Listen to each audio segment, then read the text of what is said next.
Alright everyone, welcome back to our round 2 feature match. Just like before, my name is Dave, I'm gonna rock, and I'm gonna be your commentator here today. So for round 2 feature match, we're gonna get right into it here and introduce our players. So on the right, oh hang on there, I'm just getting some notice here off the screen.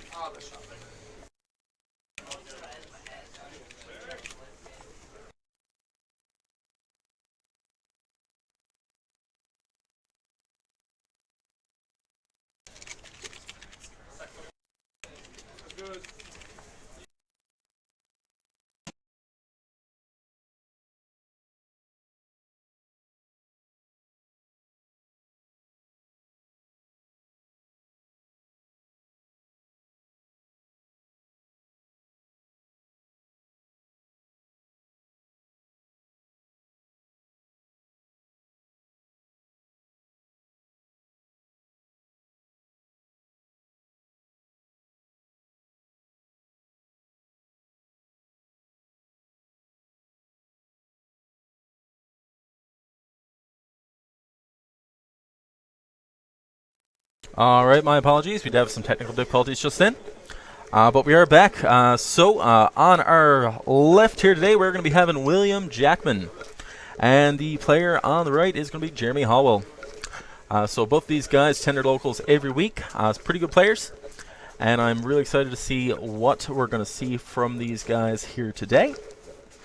As for the matchup itself, William is actually going to be running a Yang Zing deck. So definitely gonna see some interesting synchro summons out of that. Hopefully, you can see kind of a little bit of what he has there. Looks like he's getting this deck in order. And as for Jeremy is actually going to be using Burning Abyss.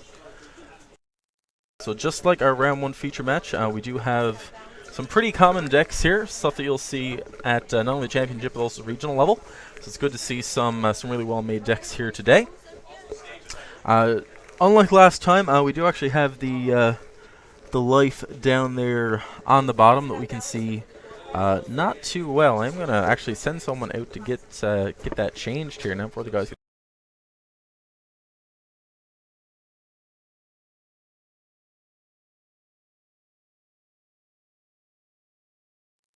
Alright, just got someone out to change that so you guys can see the score. I know last time was a little bit tricky. Okay, yeah, here we go. So we got there for games 1 and 2.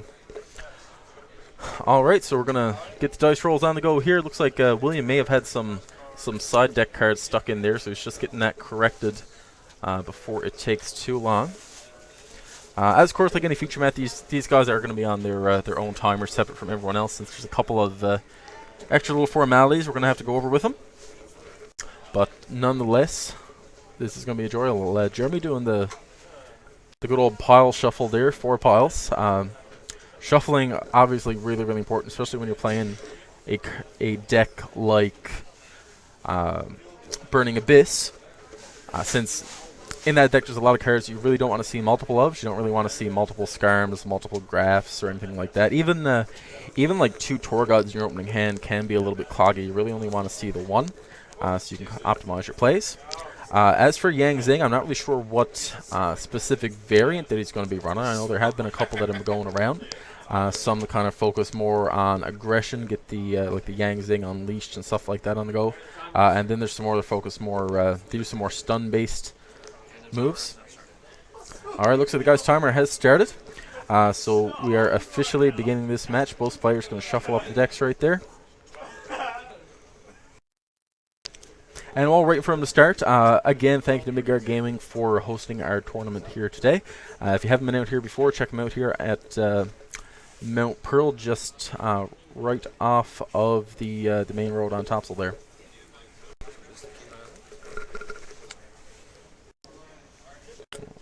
And if you missed it before, we're also going to be having live coverage available on our Republic of Duel Facebook and Twitter. So go check those out at facebook.com/Republic of Duel, as well as twitter.com/Republic of Duel. After these matches are over, they're going to be available on the Republic of Duel YouTube channel as well. So we should have those up by the end of the weekend for you guys to check out if you did miss any of our previous or future matches that we're going to be streaming here for you today. So we get started here. Looks like William gets the die roll there, sets 2 back rows, sets a monster, and passes over to Jeremy. So thing is with Yang Zing, they can very easily set a monster since they have a couple of big defenders like Bixie and Jitao. And even if they do get destroyed, obviously they do all have the effect to replace themselves anyway. Jeremy's going to start it off with a tour guide. Tempting to use the effect, but William might have a response. He is holding his back row there. He's not really sure what to do. And looks like he activates Artifact Sanctum. So we are going to be seeing Yang Zing artifacts. That's definitely a first here. I haven't actually seen that deck run before. So I'm interested to see how William's going to be playing it here today. So he does have the Sanctum up. Looks like he's probably going to go into a Moral Talk and pop the tour guide. Kind of an interesting move there, since tour guide's effect can still resolve and get a Burning Abyss monster out for Jeremy. Jeremy can pretty much follow up just by summoning another Burning Abyss and then making his usual first turn Dante play, like the Burning Abyss deck likes to do.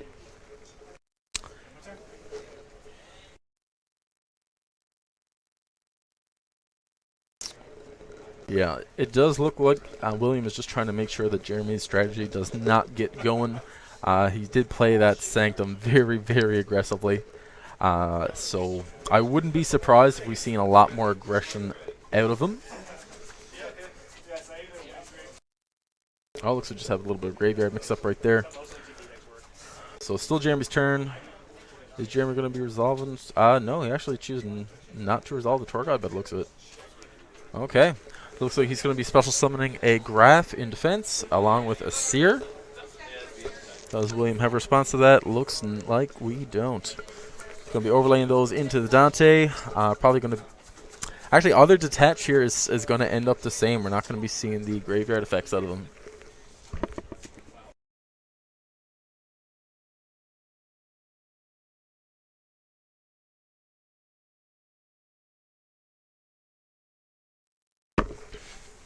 So we do go into Dante. We do get a couple mills off that. Looks like it's nothing overly interesting, though. Surprisingly, Jeremy looks like he's not really going to attack. He did some of the Dante in defense. Did not want to run over that Moral Talk, which may put him behind at this point. You really don't want to leave any any non-floaters on the field of Burning Abyss player, since they're easily able to synchro summon for a very dangerous monster. They can get easily get it a Black Rose or a Goyo, something like that, with either level 1 or level 2 tuner that the deck runs. Jeremy there with the 1 set card, and looks like he's going to be passing back over to William. William's field actually looking pretty good. As long as he can get over that Dante this turn, he should be able to get far enough ahead that Jeremy's going to have a really hard time coming back. Got the MST on the set Fire Lake, so that Fire Lake is not going to be resolving. Interesting choice to actually set Fire Lake at that point. I know personally when I'm playing the deck, I don't normally set Fire Lake unless I can chain it, unless you want to kind of get that there as a bluff to make sure that William does not attack into his monsters.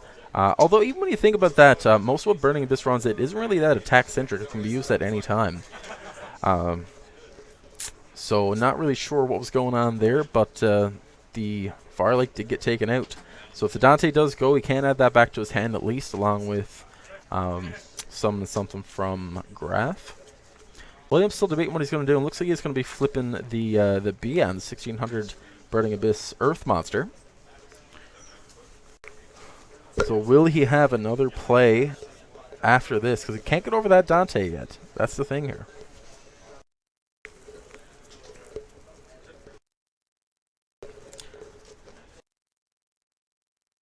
Yeah, really interesting to actually see a Yang Zing deck just play out a strategy.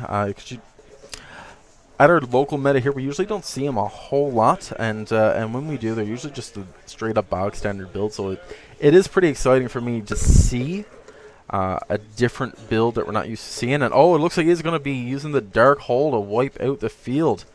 So he's going to be losing his own Moral Talk there along with the BN. He can summon something back with BN, but it does have to be in defense.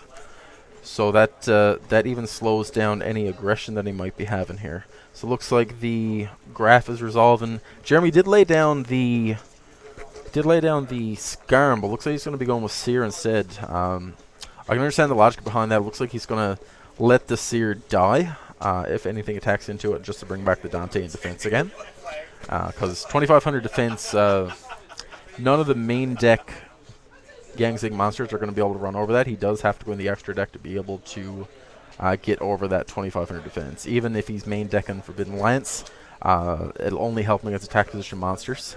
And that's kind of what makes Burning Abyss such a good deck, is that you actually have high defense, which you don't see a lot in too many other decks. So a lot of the cards that you see in a lot of the attack modifiers, the battle outcome changers, they're all focused on attack, whereas anything with high defense is actually surprisingly hard to get over. And anyone who's played against Burning Abyss a lot will know just how that feels. Looks like William's deciding what he's going to be summoning off of the BN effect. As long as it is in defense and it's not a BN, it should be fine. Looks like ideal play in this case might be a tuner if he has another Yang Zing in his hand to be able to go into a synchro summon. Something like Armades at this point would be great. He'd be able to attack over that Seer, and Jeremy would not get an effect off, which would put William in a really, really good spot. Is he going to do that? Does he have the cards in his hand? We are going to find out pretty soon. Alright, so it looks like he does actually choose Ji-Tao, so we get the level 2 tuner. Not too bad of a choice here, actually. If he does have 2 more Yang Zing cards in his hand, he can use Ji-Tao's effect to summon 2 Yang Zing monsters from the deck and make a really, really big play. He can go into anything, I believe anything from, I'd say level... I'm terrible at math, if the people who don't know me notice that, but it takes me forever to actually do more than one thing when I'm doing math. So yeah, if he does have the 2 there, you have to summon probably something, level 6 all the way up to level 11 there. So still has lots of different options.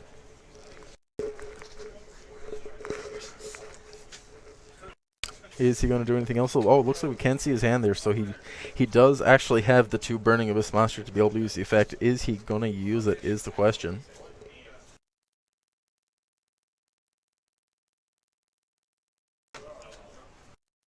Still thinking about it. He's really debating this, and I guess he wants to know what extra deck monster he's going to go into before he commits to that play, because Ji-Tao is actually a really, really risky card, especially if the opponent is running any kind of effect negation, since that's just a straight up -2 for you if that gets negated by a normal card.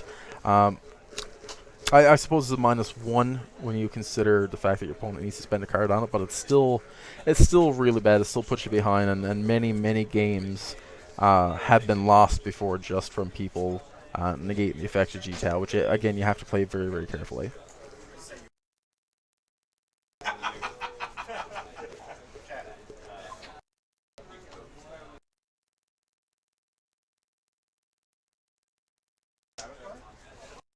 Looks like the guy there trying to actually figure out something there. We do have judges on standby just in case it's a ruling issue or anything like that comes up. If that does come up, we will have a little bit of a pause in the match. So just to give you guys a bit of a heads up, that may come up, it may not.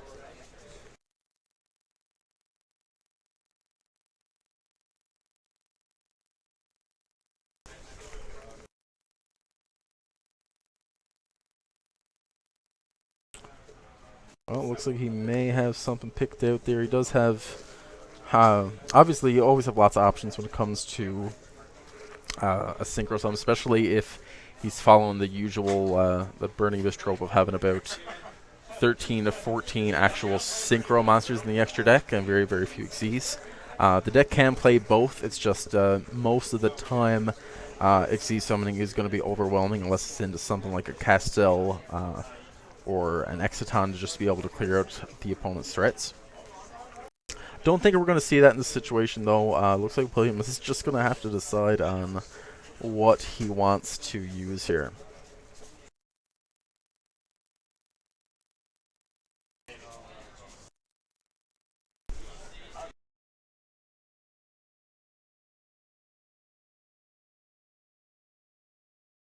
All right, so it looks like he actually just normal summoned the BN there. So are we going to see the Aramades? Yep, we are going to see a 5, and yes, it is the Aramades. So after after much deciding here, looks like we did finally get the right play out of William. He's going to be able to run over that Scarm and stifle Jeremy's next turn by not having anything else on the field to be able to come back with. And looks like he doesn't not have that great of a hand. Although earlier I did see a Raigeki in there, so he is able to get rid of that Aramades by just making that 1-for-1 trade. The only important thing is regarding Raigeki, and same thing when you're playing any really big power card like that, you always need to make sure that whenever you're going to play one of those cards, you always have a follow-up to be able to put you in a better position. It's really really tends to be subpar if you're just using a Raigeki or a Dark Hole or something like that and you can't follow it up. It really makes you lose the tempo of the game, slows everything right down, and your momentum is pretty much completely gone.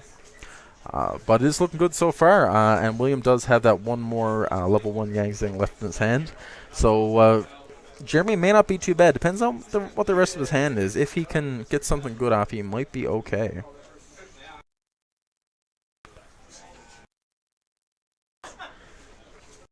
He's looking through. I'm not sure if he even realizes if he can use the... No. Looks like he did have a mistake there. That is not going to be going to fly. We do have a judge at the table who's going to correct that.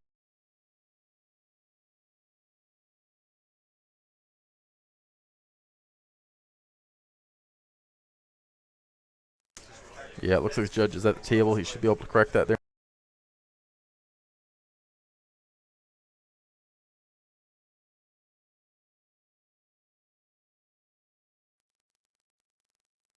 Nope. Yeah, set effect is not going to be going through there. Yeah, that does go back in the graveyard.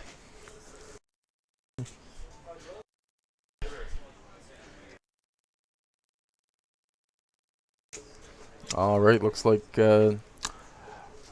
Alex, who's been judging that table, is doing his due diligence, making sure that does not fly. Guy's still reading over the card a few times. And there's Raigeki, and there goes Aramades. It looks like Jeremy has 3 cards left in hand, so he can still make a really nice comeback here. Summons the Graph from the hand. Are we going to see another monster? Be able to go into another Dante, get his game back.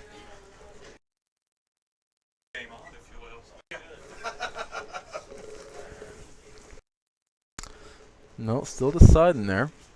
Oh, looks like it was actually 2 back rows. So he does just summon Seer and attack for 1,000. That is going to be the first damage of the match.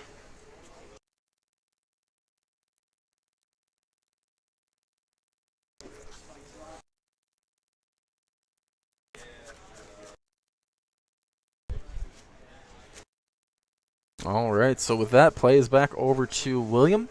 Looks like he draws a trap card there. Didn't really get to see what that was, but he did set that along with the Paulo in his hand. Paulo actually 1800 defense. Jeremy's going to have to actually put some effort in running over that with the only 1000 attack Graph there. So it looks like the back row is going to get MST'd, and that was a wiretap. So not really anything to put him ahead, but it could have definitely been important in making him kind of take control back of the game there.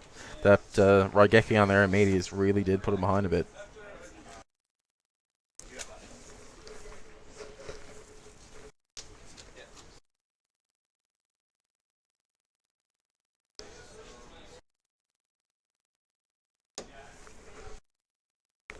Yeah, both players really calculating there. It is a low resource game at this point, so whoever kind of gets the momentum at this point is really going to be able to have a strong chance at taking the rest of this game.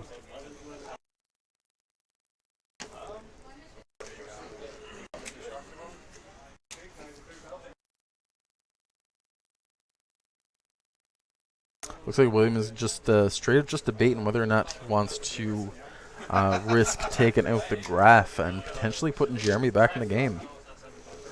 Of course, if he does take it out, Jeremy's obviously able to bring in one of his high defense monsters like a Skarm or a Rubik.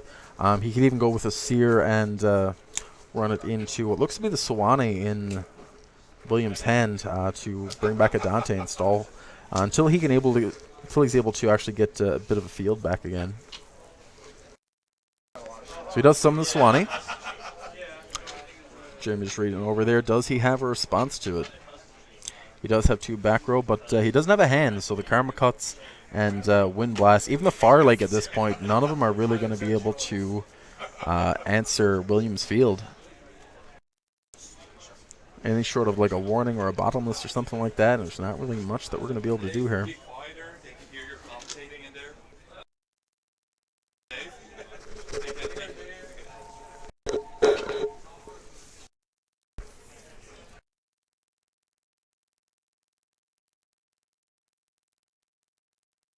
Alright, looks like definitely in a bit of a rough spot there.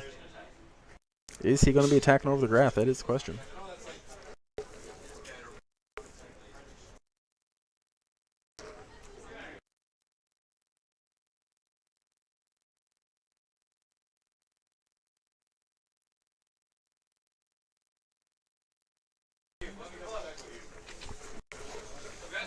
Yep, so it does look like he attacks over him, and he does go with the Seer play after all, so he is able to follow that up with a potential Dante next turn.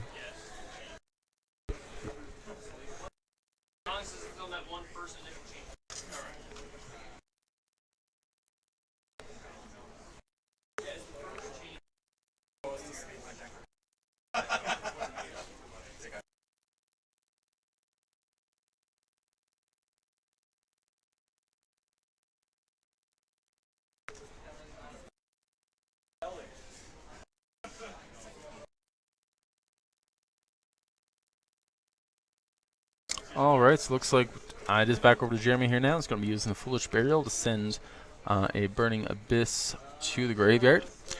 Probably going to be seeing a Graph here to be able to go into another summon and potentially get a Exceed Your Synchro monster and be able to get back into this game.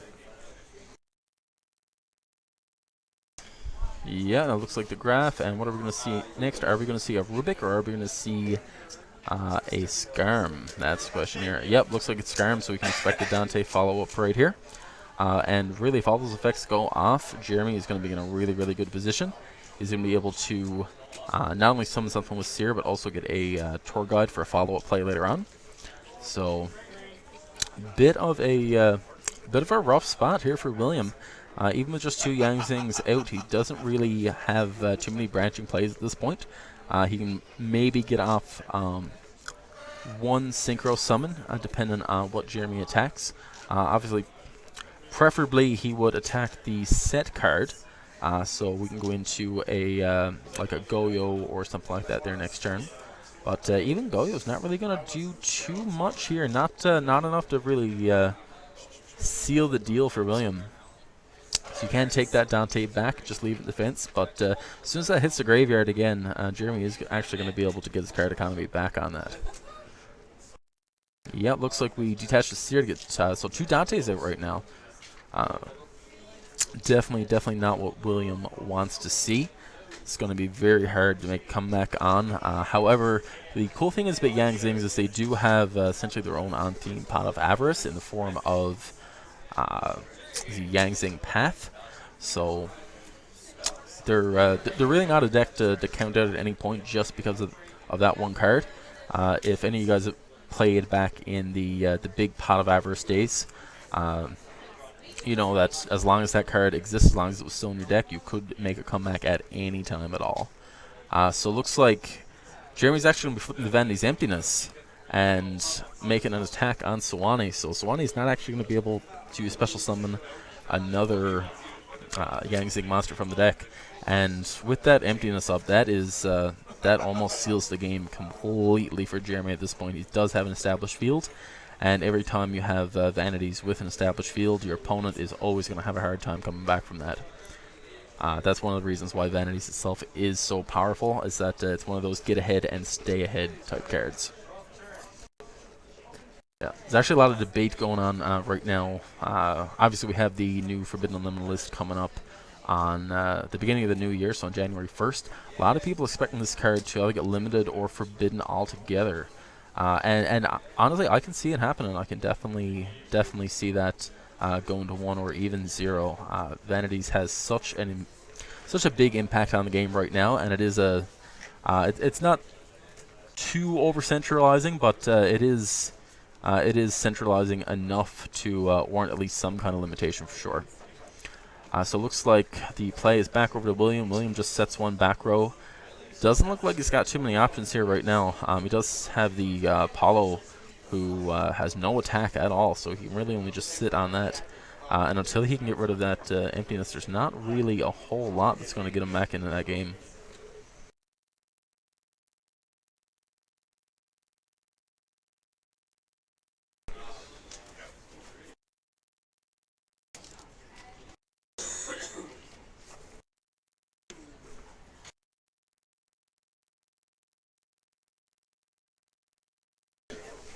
Alright, looks like we got the Fire Lake. It's going to be popping both cards. Now that is going to actually get rid of Jeremy's own emptiness, but emptiness is still going to be up just long enough so that any Yangzing monster is not going to get their special summon effect. And of course with that in the end phase, Jeremy's able to make a really, really big push. And because he sent his Dantes, he is going to be getting a full 3 cards by the time his next turn comes. So that's pretty much the game sealing card right there. And Fire Lake especially, Fire Lake is kind of the, it's the one card that completely changed how Burning Abyss makes its plays, and also it completely changes matchups. Without that one card, I think they'd be in a similar situation to Satellar Knights right now, where they're still pretty good. They can still manage the top, but they're just not as effective as what some of the other top decks are right now. Not without some really interesting innovation and a really, really skilled pilot for the deck. So we've got the cut there. Looks like we got the turn draw for Jeremy. Looks like he picked up an Astral Force. So right now, there's not really much stopping him right now. William has no cards on the field, nothing in his hand. He has not taken any damage yet, but that's definitely going to be changing here in a minute. So we got the Skyrim out from Torgod. I don't think Jeremy has any Graphs left in his deck, because obviously Graph is usually the better play to be making there. And we're going to be having those overlaid. Does he have a Dante left? Yeah, he does have the third Dante. So again, another quirk about Burning Abyss is you always want to run those 3 Dantes just for situations like this.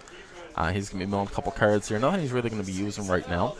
But he has not made any regular Burning Abyss special summons, and does look like he has 2 monsters there in his deck to be able to do so.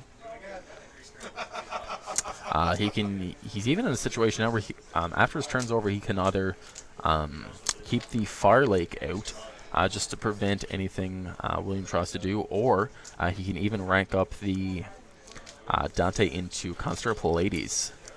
And that's definitely going to seem like probably the smartest move, just considering the fact that if you just pop a Yangzing monster, it's only going to replace itself anyway. Whereas you bounce it back to the hand, you're really, really slowing them down.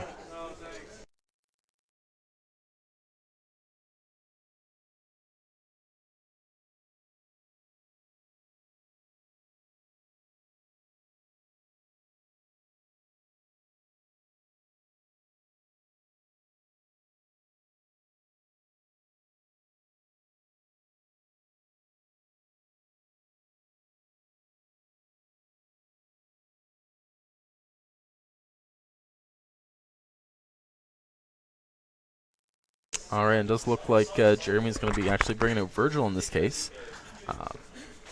Bit of interesting choice, but a good one nonetheless. It does not stop him from bringing out the rest of his Burning Abyss monsters. And really, I don't think there's going to be any way that William's going to get back into this game at this point. Any one top deck is not going to do a whole lot. At this point, yes. Yeah. Yeah, not really much in this case. So with that, we do actually have our second guest commentator on here for today.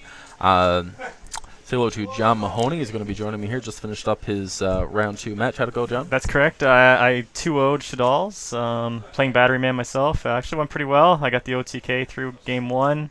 Game 2, I went into Omega and M7, and there wasn't much you could do about that. So. No, definitely not easy to get around for sure. So I know you just joined into the matchup right now. We got William and Jeremy here running Yangzing and Burning Abyss. William actually using Yangzing artifacts. So have you seen any double cyclones? Because you'd think that would be the natural tech choice in my... Yeah, because he does play a lot of continuous cards. Haven't seen any double cyclones yet. Just the first turn Sanctum on the tour guide. Okay, well. Yeah. See, that's a hit and miss play, right? Because they're still going to get their effect off. So they're going to special summon from the deck, and chances are they're going to have another Burning Abyss monster in their hand. So you're going to break even. Yeah. And they're still going to have their Dante hit the board 9 times out of 10. So that's been a position that I've been in several times, and it's almost worth running the Scythe, in my opinion, just to block off the extra deck for those tour guide plays. But yeah, that pretty much shuts down their turn altogether.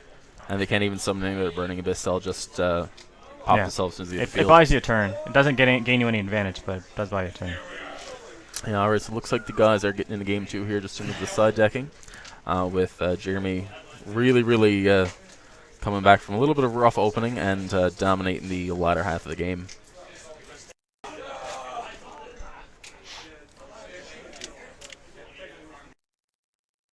Who was your first guest commentator?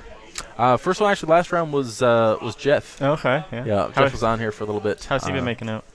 I haven't been talking to him, actually, since then. I don't... he's in the second round there now. I do know what he's playing, and I am excited to see it a little bit later. Okay, fair enough. Not going to spoil anything. Not going to spoil anything. No spoilers. I've seen a very interesting Italian ultimate karma cut in Jeremy's deck there.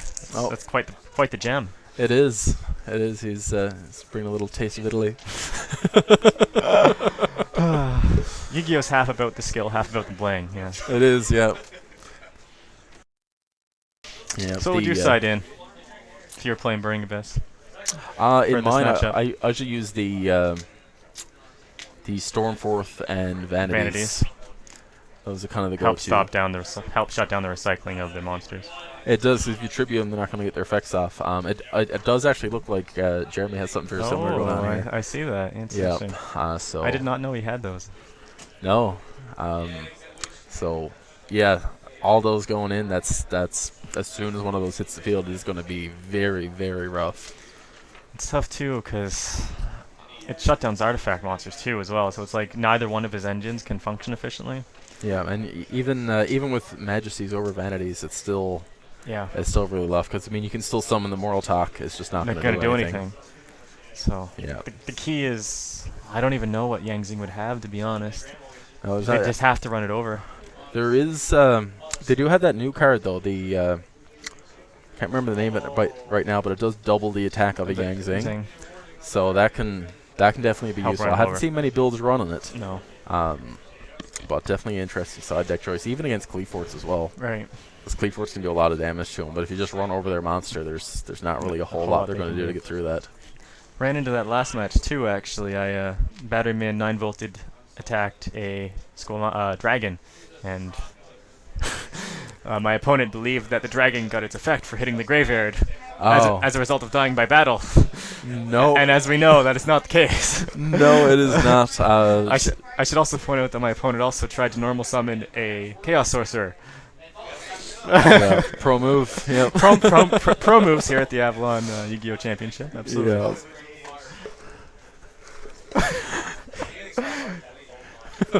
We love picking on this guy. It's okay. Yeah.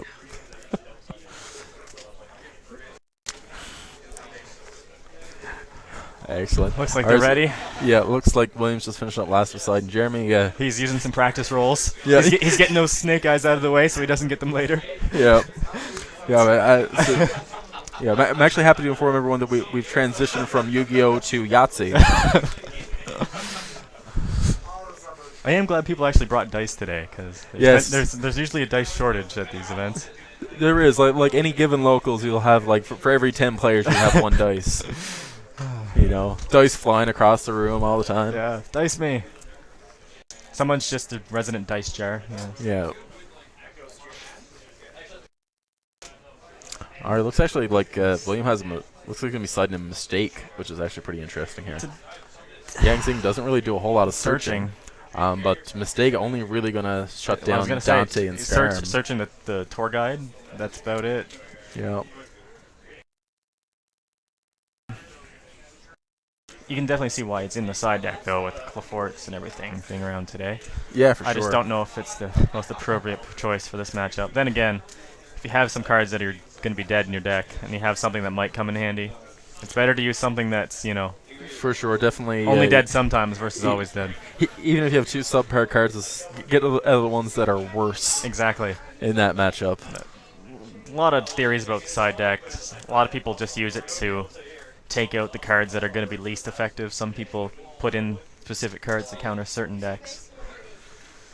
Yeah, side decking definitely one of the things people seem to have the most trouble with when it comes to actually doing it correctly. True. It just adds a completely extra layer that a lot of people aren't used to dealing with until they get pretty experienced actually, in organized play, playing these kind of events. That's where your side deck really comes in. I don't know if Jeremy's running it today, but one side deck card that I like to side in against Yang Xing is actually Max C. Yeah. I find that if I flood the field and they have a monster on board, you drop Max C in at the start step of your own battle phase. Yeah. They can regenerate their monsters as much as you want. You're going to plus off of it. Yeah, so puts them in a situation where they're pretty much just going to have to not summon. Right. And then if they do summon, you're going to plus off at that much. Exactly. That it doesn't matter anyway. So that's usually one of my favorite tech choices against Yang Xing. Yeah. It is actually interesting now that they do have one extra thing up their pocket in the form of Touty, the level 5 2200 attack Yang Xing. Just barely big enough at 2200 to get over like Moral Talk and a lot of other things you'll run into. Another reason to run Scythe. The 100 difference that 2200 makes yes can make the difference. Yeah. Pro tip of the day: run Scythe and everything. Shuts down pendulums from the extra deck. I'm telling you, man. It's interesting too. I don't know if you're looking at the OCG or the sets that are coming up. I believe there's one that's focusing around banishment, correct? I believe there is. I believe that's down the pipeline, which is interesting. It was passed over a couple sets ago, but Artifacts actually got a quick effect monster from hand that you can tribute it from hand or field, and monsters that turn cannot be banished. Oh wow! I can see that making a comeback once that deck comes over here in North America. Yeah, the Artifacts are just one of those. You can't even really call it a deck because it's more of an engine. You'll never see a full Artifact deck. I've toyed around with it, but it's not that effective. Yeah, for the most part, as long as they have their Moral Talks and their Sanctums, they're always going to be a thing in some form or another. Unlike over an OCG where they've got the one Moral Talk, poor guys. Which the ratio is really tough because it's really hard drawing into dead Moral Talks. You can do a Especially couple things. Yeah, you can do a couple things. I mean, you can try running the double Cyclones. You can try only running 2 Moral Talk, 3 Sanctum. I've toyed around with that a bit. It's risk versus benefit. Yeah, it's actually that's one of the reasons I find the the ever popular 60 card control because you're less likely to draw into them. Yeah, they're still there for when you need them, but chance of drawing in are they're less. It's still gonna happen. Because I mean, if you think about it, if you run triple Ignition, triple Sanctum, triple Moral Talk, and maybe 2 Bagel Talk, that's 5 versus 6. So it's approximately 50-50 that you're going to draw into a monster versus one of the searchers, right? So it's almost just as likely that you're going to get the thing you want to search for as opposed to the searcher. All right, looks like William actually had to re-sleeve one of his extra deck monsters. This is running a Volcasaurus. Yeah. That's I don't know how many. I didn't see how many artifact monsters he actually runs, but very underrated card. I mean, it can really help push for game, especially if a Gaia Charger underneath. If they're just sitting on a defense position monster and maybe a Virgil or something, of course, you would destroy the monster, inflict some damage, overlay into Gaia Charger, and then do piercing. Yeah, definitely good, especially in the late game. Can get a lot of damage on board really quick. Yeah. And with Touty out now too, he's also level 5, so you can you even have the options available where you can ram your Yang Xing into another monster for him, and then be able to main phase. If you're gonna run 3 rank 5s, in my opinion, the 3 to run are Pleiades, of course, Volcasaurus, and Durendal. For sure. Yeah, Durendal's seeing a lot of success in recent events as well. Yeah, just being able to to take out those Shadal fusions. Right. And even against a Burning Abyss matchup, it's not too bad because almost all of their chainable traps are normal traps. Yeah. 6 shades or effects, right?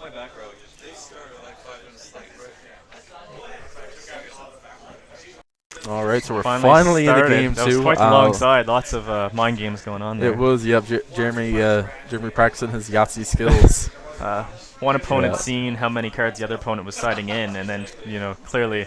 Yeah, another player practicing the ghost side. Next level strategies, yes. Yeah. All right, so Williams got the first move there. He's going to be setting 3 back rows. Jeremy draws for turn. Oh, as he always does. Yeah. The his name is actually Burning Abyss. Yes. His name's actually Jeremy Tour Guide Howell. It is. True story. Yeah, every single game. Hopefully he's going to have some better luck than what Howard did in our last feature match.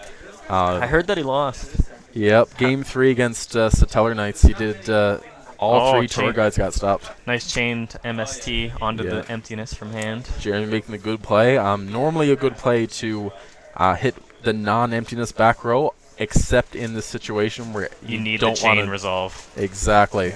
Because the emptiness will actually, it will still resolve and just die on a different chain. Right. A lot of people running night beams lately with all the chainable traps floating around and Burning Abyss. Yeah, I've seen that a bit as well. Which is interesting, because if that had been a night beam, he wouldn't have been able to make that play, and his tour guide wouldn't have resolved. Yeah, that's and again, it's like something I mentioned earlier. The kind of the centralizing effect of emptiness is one of the big reasons why MST is so big. That, in fact, Clear Force are a thing now. Right. And being able to change to the scout activation is huge. Absolutely. Yeah. So Jeremy going in the good old first turn Dante. But he's going to get bounced. Oh. He does still have that graph effect to resolve. sit back on, though. So at this point, card count. What are we at? 3 for William and... Looks like this is going to be... I think Jeremy's actually ahead. He is. So that's the thing about Compulse after a tour guide play is that Burning Abyss monster is still going to get its effect, and you're going to be down the Compulse, and so you're going to neg 1 on it, and there's nothing you can do about it. Exactly. Yeah, he does have the seer out there to be able to bring back the graph. It's interesting how Burning Abyss can kind of do that. They can, they're one of those decks that make just chains of summons over and over and over. Absolutely. And there's the Dante right back again. You thought he was gone? Yep. The seer is gone, and there's the Mills. We had an MST. Revealing the side deck card there, the Stormforth. What would you take? Worried about that back row? If that had been a pot of duality, what do you think would have been your choice? Depends on his hand. Situations like that, I always go for the Burning Abyss monster. Yeah. Monster is just so important in this matchup. Flood the field. See, another graph out. Interesting thing Jeremy's doing, though. Some of the Dante in defense, he does seem to be a little bit afraid of that D prison, clearly. He is, yeah, and he's ahead in card economy, so he could play fairly aggressively and just run right in the back row to go get one rid of for it. ones. And, yeah. That's what he wants to be doing at this point, because if William gets an established field with multiple Yang Zings, with creation, stuff like that, it's going to be really hard to catch up to him. Did you notice if he was playing...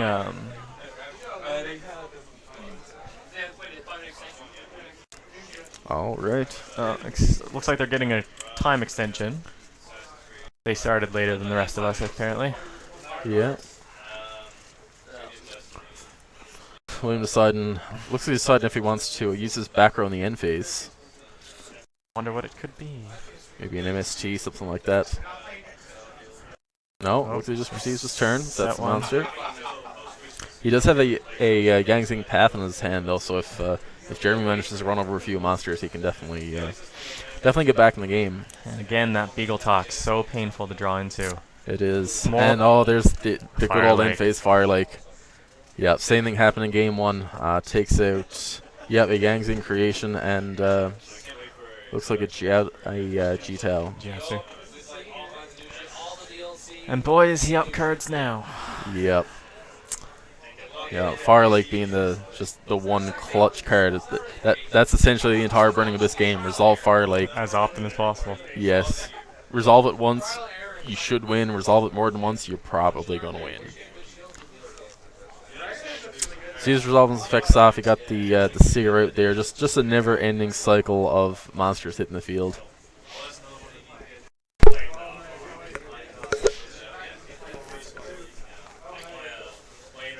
Is macro and defissure at 1 in OCG land as well? I don't think it is. I don't think it is either. What a difference that would make, eh? If that had been the case over here as well. That'd be huge. Not personally, not a big fan of the kind of Banishment card. floodgates. Yeah, the you can't play cards. But it unfortunately does just kill off a couple of what would be interesting deck types. Right. Remember way back, probably circa 2007, running DD Survivor Monarchs. Oh yeah. Yeah. No, really fun. No back Treeborn then. Frogs for you. No. No. So it looks like she's got what, a gaff on board. Yeah, he's got the Seer. Okay, he's gonna be summoning the Solani. So, funny thing about that 1900 attack threshold, though, there's nothing Burning Abyss can do to get over that without going to the extra deck. At the same time, though, with Rubik's defense, and they have a couple 2000 defense, correct? Yeah, so you got Skyrim and Rubik, so they can and looks like he's searching the Rubik yeah, there. they can sit on them and not worry too much if their opponent's not stuff summoning, because it's very hard to get over those if there's, say, a Vanities on board. Yeah, and yeah, just with that Rubik search, we're probably going to be seeing a Virgil next turn. Yeah, and Virgil just really good in general, but particularly against stuff like Yangzing that has to hit the graveyard. It's just so good. What's he using the tokens for, I wonder? I'm not sure. There's not really any token cards. He secretly is playing Scapegoat, yeah. Yeah, maybe an Xyz universe inside for Dracosac. Perhaps. Yeah. So yeah, it looks like he's going to be going into the Virgil. Yep. He should have another monster in hand to discard. And the worst part, that's going to get shuffled back in the deck, so he's not going to get that second Yangzing for Path as well. Really hurting on the resources.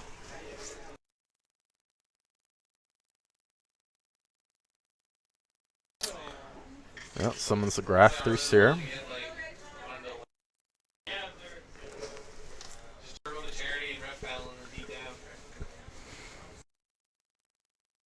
No, he does go with the Skyrim instead. Oh, and that's why it looks like it has the one in hand. So he has a Graph in hand, yeah. He wants to keep that option open just in case. Yeah, and even the Firelight's still in the hand, so any kind of a comeback can easily be taken care of. He's at double resources now, 6-3. Yeah.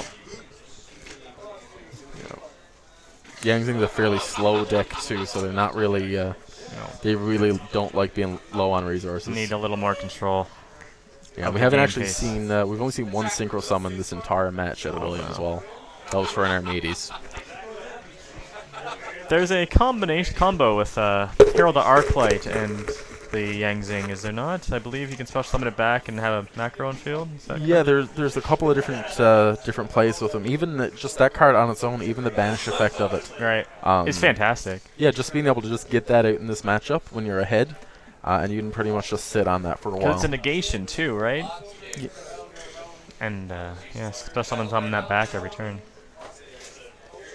All right, looks like he's going to be going over to Dante, detach, mill. I don't think I've ever seen a Burning Abyss player mill less than 3. No, I've seen it like once or twice. Like first turn mill 1, and it's just why? Unless they shouldn't have even given them the option. I don't know. Yeah, like unless you have to detach and you've already used every other effect in the deck. Yes. There's not really any time where you wouldn't want the mill 3, and even then you still get a chance to mill a Firelight to search with Dante anyway. I believe he probably runs Breakthrough Skill or 2. So there are still some potential benefits from ditching cards. For sure. So far Jeremy has 6,400 attack on the field. No other player taking any damage so far this round. And there we go. Now. All the attacks are going through. Where's Gores when you need him? Yeah. Is that 2 now? He is. You don't see him a whole lot. I have seen him in like every odd Shadal build. You'll see him every now and then. I've seen a couple Mermail builds, Tech him too, just where they run so little back row, and he is level 7. Yeah, no one expects him anymore. No, That's what absolutely makes not. him good. And you know what? With a lot of the monsters these days being right around that 2,500 mark, he can attack over a good number of them. You can. Yeah, and even you see, like even with what Jeremy was doing there, just shows that, you know, he was playing during the big gores era. You always attack with the weakest monster first, so you don't get the big token. Still do that to this day. Yep. There's a little bit of psychology in there, right? I mean, especially if there's a back row and there's a D, like a Mirror Force or a D prison down. Yeah. Mirror Force not seeing a whole lot, but I mean it's to the point now where you could almost run just one and it doesn't even have to resolve properly as long as your opponent sees you're running it. Right. That has a good effect on the entire rest of the game. Psyche, absolutely.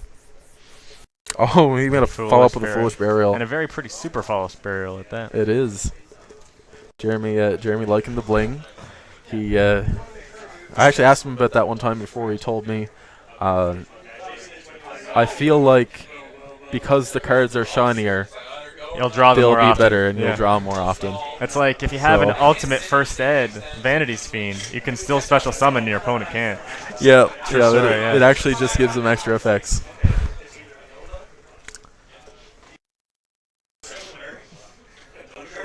Oh. Yeah. Detached. He's going to be detaching again. And there's three. a Fire Lake. Doesn't mill anything too good. Although Calcub actually not too bad in anything running artifacts. Just bounce back to the hand instead of popping them. Exactly. This will be overlaying. Are we going to see the Alucard for potentially game? Depends on what the face down is. Although realistically, in this case here, he can just go Nightmare Shark. Nightmare Shark would attack for game, correct? Yeah. That's pretty much the best play here. No, he goes down the Alucard. Taking the risk. We didn't have a Burning Abyss in hand for Virgil either. And yep, he hits the Beyond.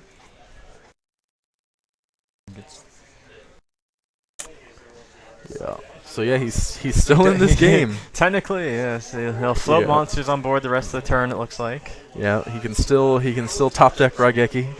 It's possible. Not much else. No material on that Dante anymore. No. What's under that Alucard? I think it's Calcub. Okay.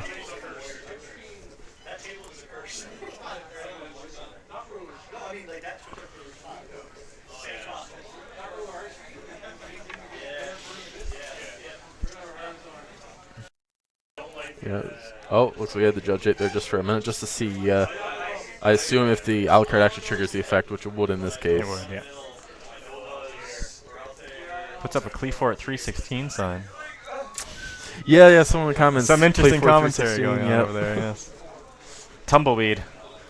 Were we not talking for a moment? I don't know. Yeah, we just had the stream running normally in between matches. We did have a request for some deck profiles. We might be able to look at doing that a little bit later today. Maybe before top 8 or something. Yeah. If you guys were wondering, we're actually all eating pizza. Bacon and pepperoni even. It was, yeah. The store had to deliver just kind of give everyone a quick bite to eat, keep the energy up for the day. We got 6 rounds before the top 8 cuts, so it's definitely gonna be a long day, especially after working Black Friday. So I know you of course been to a YCS, and I've been to a couple of regionals in my day, but a lot of the people here have never been to a big tournament before. No. Which is quite exciting. We don't have a lot of them here in Newfoundland, of course. One of the secret tips is definitely to stay hydrated and nourished. I brought an energy drink as well as a couple TV dinners with me today, just in case I get hungry a little later. Exactly. Yeah, that's one thing I noticed last YCS was up in YCS Toronto. You have no idea how long the day is. No, exactly. I mean, you're going to be here for 12 hours probably, right? So. Yeah, even day 2, just I ended up getting knocked out in round 10, and then just regionals and side events for the rest of the day. Oh, not that you can complain, Mr. Ascension Sky Dragon. Just saying. No, getting super lucky and just getting drawn for the random public event playoff, and against some less seasoned players. Well, it's a very to say political the way of least. saying that. It yes. is. Although one of them did actually win the Dragon Duel champion. Oh, so that's it's fair enough. It's That's something. an accomplishment in itself. So, Yep. so of course you went for a Downer Magician in main phase 2. Yep. Definitely gonna come in handy next turn. Depending on what monster he has on board, that may or may not do some piercing damage. Yeah, it looks like I think it's a creation he has down there at that point. He should really though he should be setting the bagel talk at this point. Might as well. Yeah. There's no reason why he wouldn't. No. All Jeremy needs to do is just draw any Burning Abyss monster for game. Right. Yeah, and is he gonna flip it up? No. Stormforth. Oh, that's painful. Yep. That's gonna be good. game. Yep, that's game. That's the match. So Jeremy gets the match 2-0. Awesome. Definitely definitely a little bit one-sided, but such is the matchup when you're playing against a lot of people consider it just to be the straight-up best deck of the format. I think I would agree with that. I believe that was the last match of the round, so I'm going to go get ready for my round 3. Thank you for having me. No problem, John. Good luck today. Thank you.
How y'all doing? Alright, so this is round 3. They're started? Alright, so we are started. We have John Mahoney running the Batterymen, and we have Dylan Woolridge running the Shadows. This is going to be interesting. Oh, anyway, Mahoney opens first. So we potted dualities. And I see he's right from the double cyclone. He's heavy on the spell and trap, possibly running artifacts as well. But he takes a call to Haunted. From Dylan's hand, I can see a breakthrough skill and a Caius. So he opens up the 9-volt.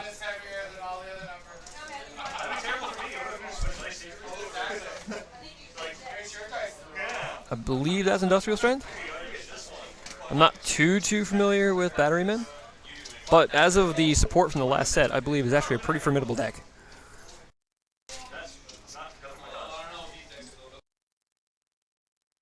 No, 9-volt is actually a really good card. It really gave this deck a push.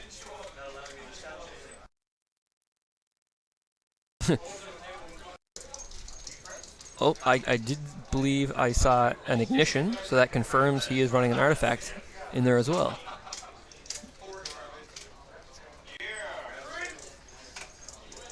Alright, so let's see, setting 3 back row. Now Mahoney's a pretty smart player. He probably made as anti-meta as he possibly could.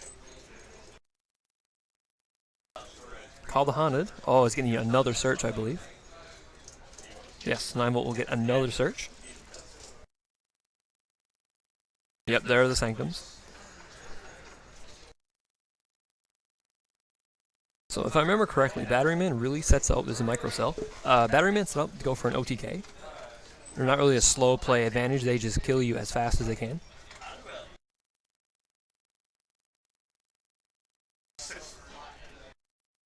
So let's see if Dylan can survive the onslaught of batteries.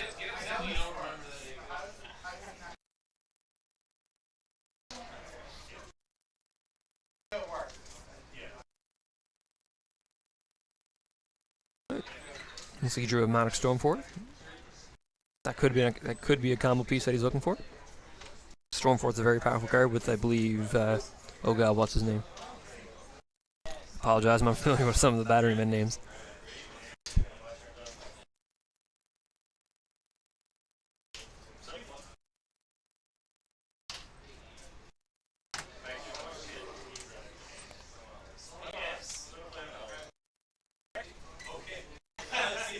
Yeah, there's the Stormforth, the one he just drew, I believe. There's not much I don't think Dylan can do when it's since the monster's face down. And what was it? It was like a hedgehog. Alright, so he summons the Charger.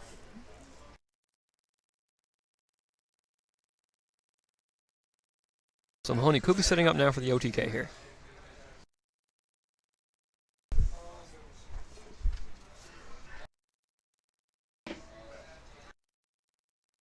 Yep. Mahoney's setting up for the OTK. If Dylan doesn't have something to stop those attacks, this could be it. But he has 3 back row and it's Shadows.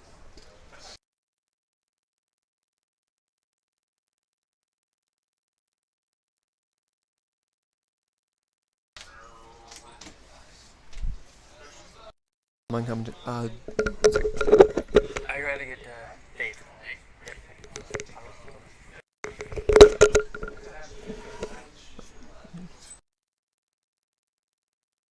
Alright, so he's gonna pop this back row. If that. Oh, the breakthrough skill. Oh, that's cool.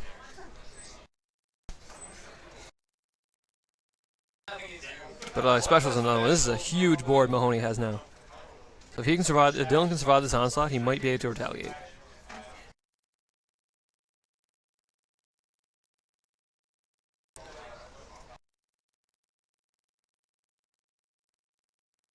Oh, the magic cylinder? God, that's so good. Magic cylinder. Oh my god. And they say the card's bad.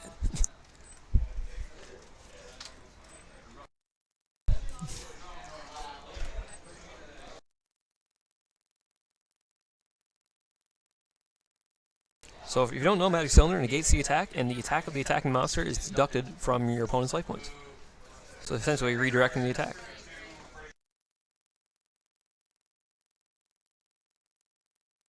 Magic Cylinder? God, yes. Alright, so he has survived the onslaught of Batteryman for the turn. Ooh, and he hit the Shadow Games.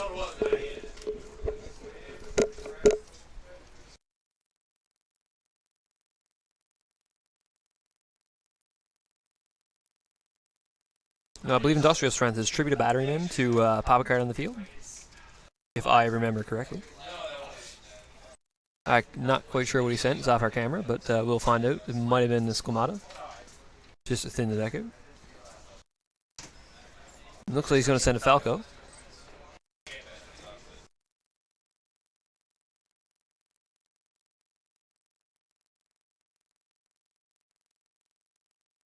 Possibly setting up for something. Mahoney might have maybe an emptiness or something to stop that.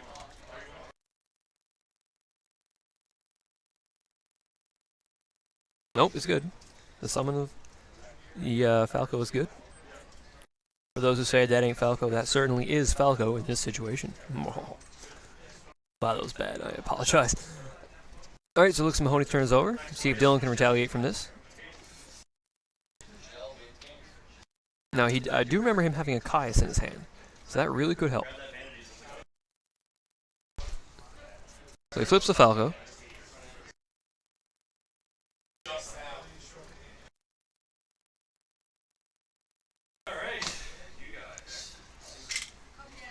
Special, I believe that was a dragon or a Squamata. I'm not sure what that was.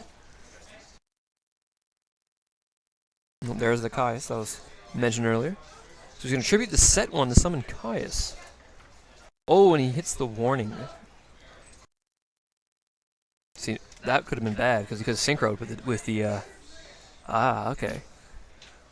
Now he's got to survive this onslaught now. He has no back row and he has, I think, 200 or 300 attack Falco. Yep, there's the pop. No, returns to hand, I believe. So I think it's a big 26 and 26.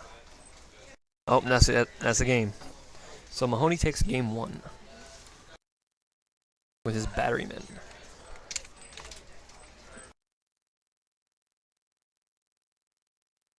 The nifty play from the Magic Cylinder, though, from Dylan's side. That's a card that a lot of people don't expect to play. One spoken of in myth. Oh, and it looks like Mahoney has Dekusakas.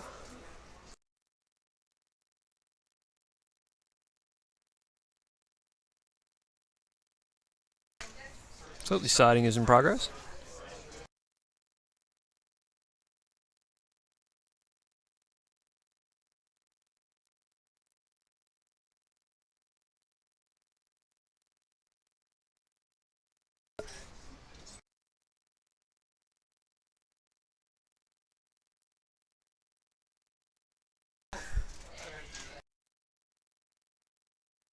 Alright, so for those that are watching, how are you enjoying the tournament so far? I mean, we're on round 3 of possibly 6. I believe we have 24 entrants. For the first time, that's not too bad. We just managed to get hit with a bunch of snow, so a lot of people might have trouble facing the weather to get here.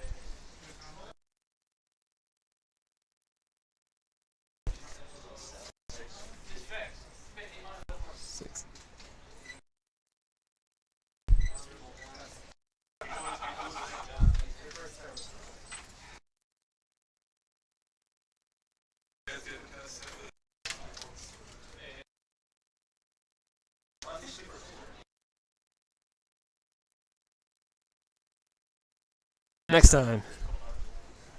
You'll get here next time. Don't worry. Oh yeah, well, I didn't know there was pizza either. But when I found out there was pizza, I was like, man, this is the best day ever. It was. I'm getting looks of disbelief from other players when I mention pizza. They just don't know. It looks like the siding is complete, so we're ready to start game 2. And there's the cut.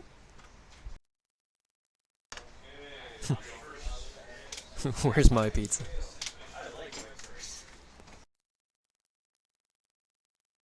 Let me tell you something about the Nausea.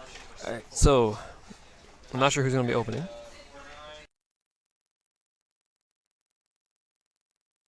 It looks like Dylan's going first. So he's just going to set a bunch.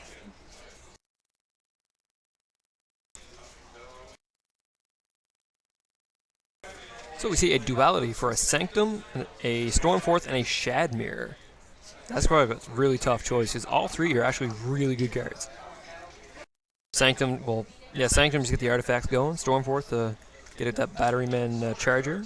And the Shadmere to shut down the Shadows temporarily. And he is taking the Shadmere. That's a good play on Mahoney's part. Because if need be, you can just play the Shadmere and just beat him down with one Batteryman.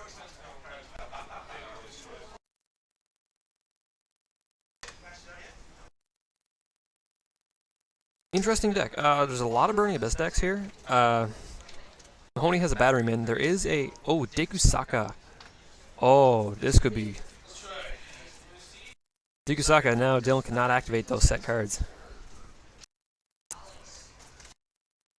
It's a great play, and of course Mahoney has a Shadmere, but unfortunately he can't really set it at the moment. But right now this is a crippling situation to get around, because 3 back row be shut down by Dekusaka is pretty good. He's going to attack for 17. Interesting deck. Let me see. Most interesting deck. There is a Trap Trick Rock Stun deck, which is pretty cool. We have one Shadow Burning Abyss mix. Shadow Burning Abyss artifact mix. Mahoney's pretty unique with Batterymen. But yeah, most of them are Burning Abyss. We do also have a, I believe, a Cyber Dragon, like a pure Cyber Dragon Power Bond, I'm a stomp your face kind of deck. Which is cool, because Cyber Dragon is one of my favorite cards. And seeing a deck around him is so good. Oh man. UAs? Oh man. Mighty Slugger is the card. So Mahoney, oh, Dekusaka has been destroyed. Let's turn away from the action. And Mahoney's setting everything. Oh my good god. If he has slotted into Chain Burn, I'm going to kick him. But, alright, so we have, looks like a dragon. Oh, the Microcell 2000 defense. That is a lot of defense on a level 1 monster. So that dragon cannot get around it.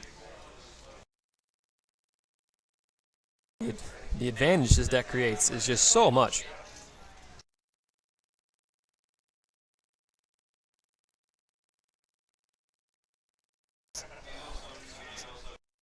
Yep, but Batteryman is definitely something we didn't expect, that's for sure.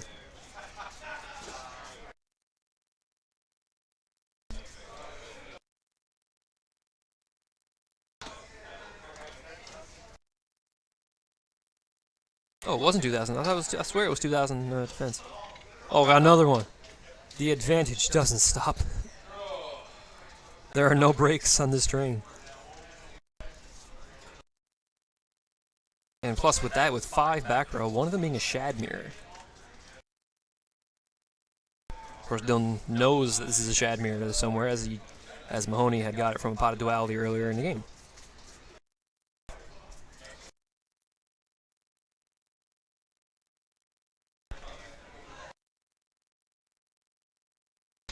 Alright, so Dylan passes his turn.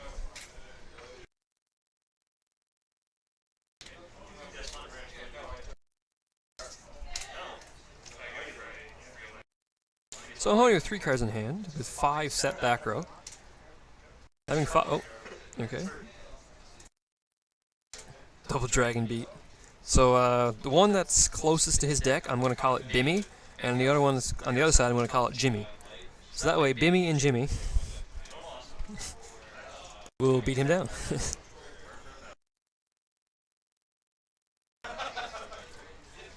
looks like he's probably going for an Exceed. No, they're both light, and they're both Thunder, so I believe you get some pretty good Exceeds that are level 4. Oh, but he's summoning, I believe, the Charger.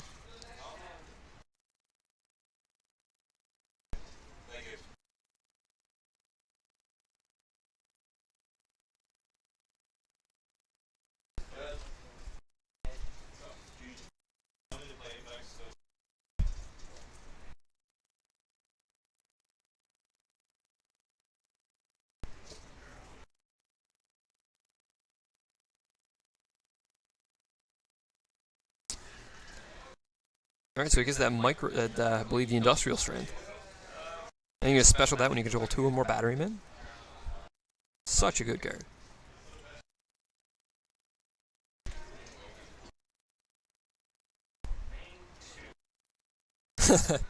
Oh god, you know they will. He'll play the magical arm shield and therefore causing them to attack each other, just like, you know, you're playing multiplayer. It's gonna happen. Bound to happen. Alright, so this is a pretty threatening field Mahoney has at 5 back row.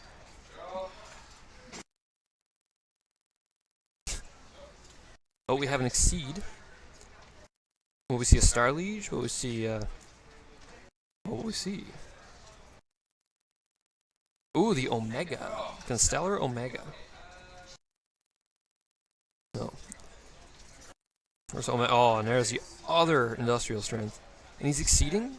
What is he going for? That's rank 6. No, he's not going to exceed. He's changing his mind. He doesn't know what he's doing. Oh, he's using the effect first. Okay, so one of the double dragons goes back to his hand. Leaving now only the single player campaign. Going to Pleiades. Not Pleiades, jeez, what am I saying? That is M7. Ptolemy M7. So he's going to bounce the other dragon. So the double dragons have been returned to the hand. He's going to swing for both. Now we do have his Shadow Games played, but Mahoney has 5 back row. But he does play the Shadmere. Oh, so he's going to send something to the grave, but it's not going to do very much. Unless he has some kind of answer. He's going to play the Fusion.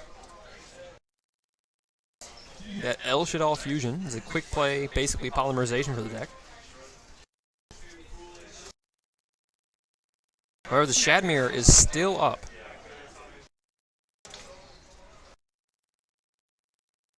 And unlike Shadow Fusion, you can only use things on the field or in your hand. You cannot send from the deck. And I don't know what he sent. Oh, the dragons. He's sending the double dragons. Was it the double dragons? Might have been. I see a dragon, and I'm not sure what else was, but he has construct, so one of them was a light monster. I think. I hope.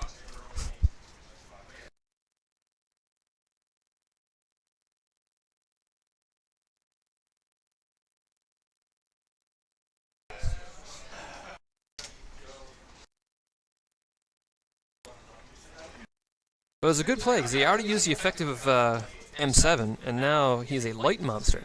Since they're both special summoned, Mahoney's monsters I am talking about, if they try to butt heads with Construct, they will be destroyed. So that was a very good play on Dylan's part.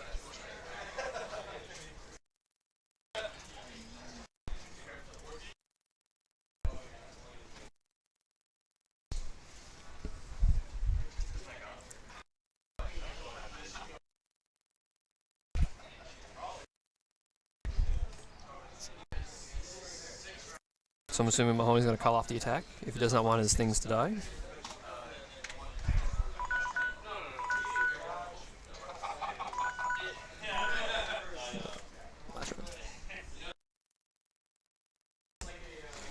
Alright, so we have... He banishes Blackluster Soldier to summon the Constellar Serpent. Now that is an inherent summon, so however, when he triggers it, Shadmere will negate his effect to search for the other one. So, let me see. And he summons, it's like Bimmy is back in the game from the Double Dragons. Now his best play right now would be get rid of that M7, as M7 can bounce back the Construct during Mahoney's next turn. So it'll be during his best interest to get rid of that as soon as possible. Right now, Omega is not much of a threat. He's 2400. Oh, but we have the Sanctum. This could mean the end of his Construct. We'll see now if he has a bunch of artifacts. So I believe he summons the Begeltalk. No, he's going for the Moral Talk.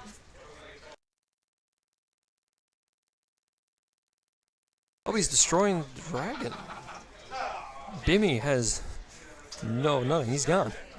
Like he just got thrown off the side of the stage, or off the cliff.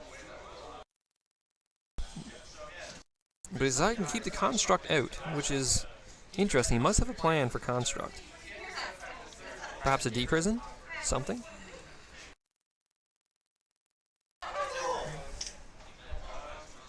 No, but it goes through. It's interesting he kept the construct alive. Alright, so he passes the turn.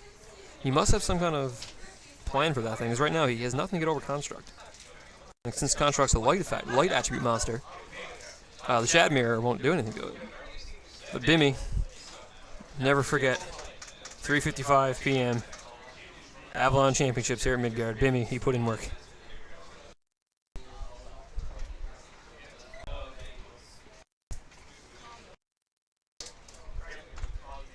So Dylan in a pretty good position right now, because Mahoney had opted not to destroy construct with that moral attack. Yes, this is now Contra 3, the Alien Wars. Except no one's playing aliens, which is very upsetting, because aliens are a pretty good deck. Someone should make that. Shout out aliens so they can be Contra. That'd be most excellent, actually. That'd be a pretty good idea. If it weren't so bloody expensive, I'd make it myself. Oh. Alright, so Mahoney looks like he's... I don't know if he's looking at... He has just checked in his graveyard. I don't think he has any dark monsters in there for any kind of chaos version. No, everything's light attribute.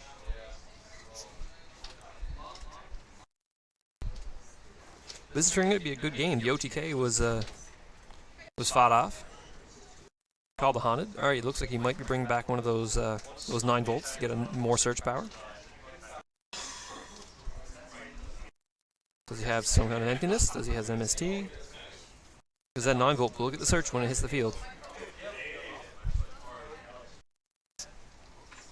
Looks like he might have something.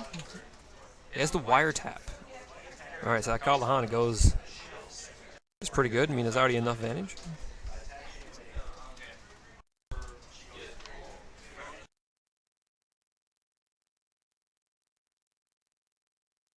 So Mahoney only has 2 back row left. Dylan has fought through the entirety of that back row, and it looks like his hand is all monsters.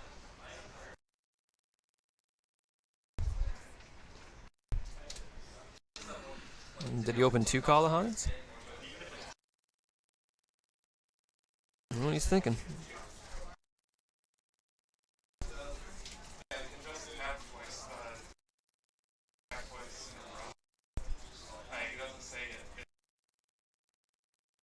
Oh, here's a Denkusaka.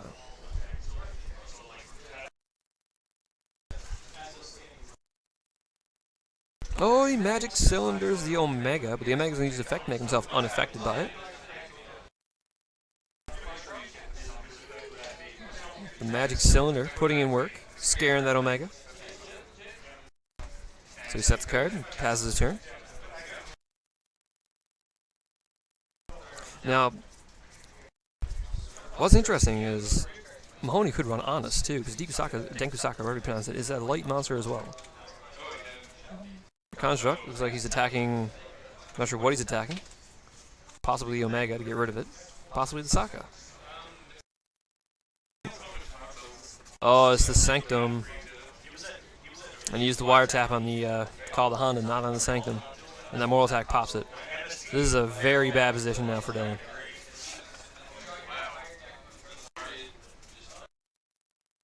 With the field presence. Oh, but he does get the El Shadal fusion back. But the Mind Crush on the El Shadal fusion gets rid of it.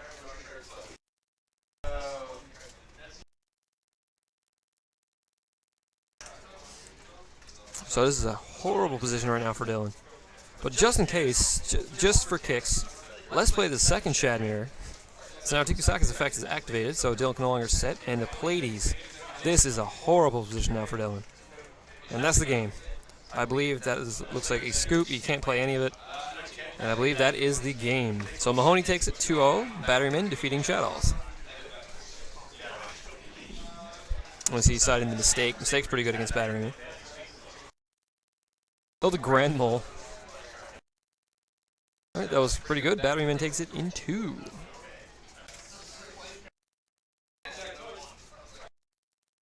But I gotta throw some shoutouts out to Bimmy and Jimmy. The Dragons, they put in work. Never forget.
So what we're going to do is we are going to have a little interview with the Double Dragon himself, Mr. Dylan.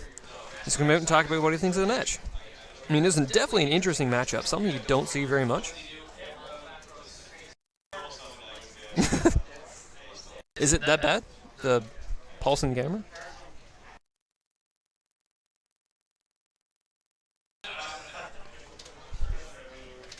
Alright, so here we come. Mr. Dylan, maybe? Yep. Oh, Mr. Dylan. I believe hand the mic over to you.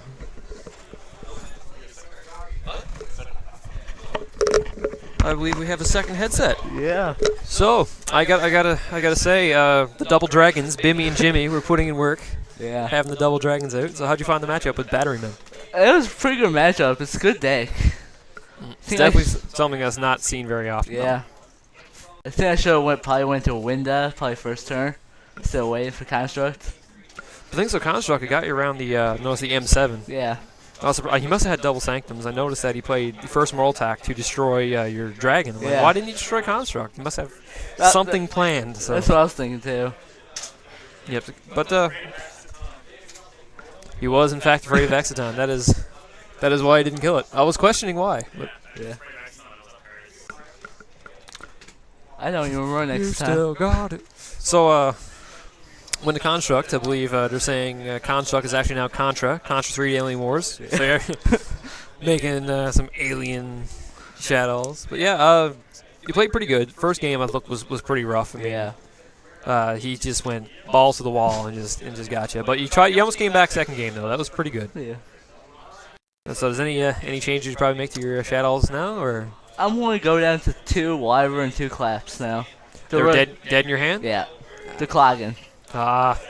They're good in like theory, but then you start drawing them, you're like, oh no, Yeah. I can't do this. But normally for those dragons, I believe you have mostly dark monsters, so Yeah. you run probably, I've seen 3 lights and maybe 2 darks, just to have more, because you build some of the light Yeah. more often. But what do you run, 2 and 2 now? Yeah. This one won't run now. Okay. It's just another monster you can summon. So. Oh. No. I'm not going over. Oh, God.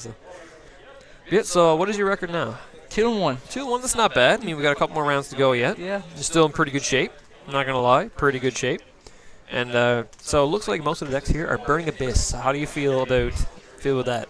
I got a good side deck for Burning Abyss. It's pretty good. You got, well, Shadmere is not something you really want to side, No. but I say you probably got some good stuff Yeah. secretly poked away for Burning Abyss. Yeah, Burning Abyss is definitely a troublesome matchup. Even with the decks I have, they're very, very troublesome. But I believe there's at least 3 of them. Maybe 4. I'm not 100% sure. I think there's 4. There's probably 4 For what I've seen. Burning Abyss monsters. Or decks. So they only run 4 monsters. Yeah. They don't run any, just 4 Burning Abyss monsters. That is it. Torgon engine. That's it. Who needs Tour Guide? I don't know. Why'd you run Torgon in the Burning Abyss deck? I mean, it's Yeah. not like it fuel stuff. Nope, but it's pretty good. We are still doing, I believe, good on time here now. We still have a couple more matches being played. I'm not sure when we're doing best best Burning Abyss counter is Ned Flanders. Oh, good God. Good old Flanders. Yeah. Yeah, we've seen a lot of interesting sides. I believe people have been playing Flying Sea, I believe, that's a pretty good common side card against it.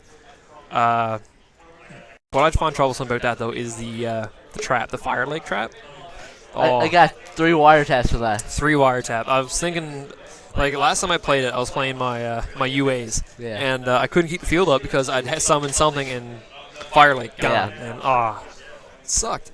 But yeah, does that? And I think you can recycle it as well, can't Yeah. you? Yeah, that's nuts. That's absolutely nuts. Oh, we are clearing stuff up, I believe. No, we are still playing.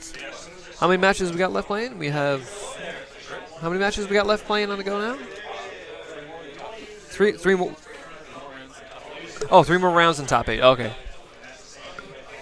So we are having, I believe, 6 rounds. So 3, not including this one, or 6 rounds. Oh man, I hope people brought their feety pajamas. We will be here for a while. So I, in fact, did not bring my feety pajamas. and I am sad. I brought a pillow. He brought a pillow. This guy is prepared for the worst. Power goes out. We're stuck here because of another freak blizzard. Yeah. Screw it. We got a pillow. We got a blanket. He's set. We got Yu-Gi-Oh cards. We got Yu-Gi-Oh cards. Man, that's a night right there. Yeah.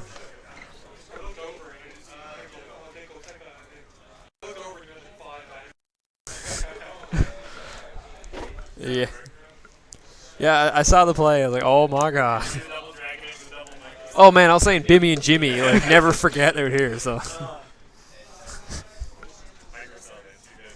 Yeah, it's definitely a good deck though. I actually found that the baby cage dragons help so much. They black. I ran 3 black 1 white. I always have black targets in grave, right? So Yep. play turn 1, 9 volt, search charger, grave. Turn 2, banish 9 volt for black. Tribute for charger. Search for white, and special summon for 9 volt. Then you can banish black for the white, and search. So you'll have a fuel cell. Yeah. 9 volt charger. Yeah. Light. And you can go and rank 4 piece. It's hurting. That is hurting. Had that hand too, waiting for next turn. I knew it was going to look, but I just didn't think it was going to happen.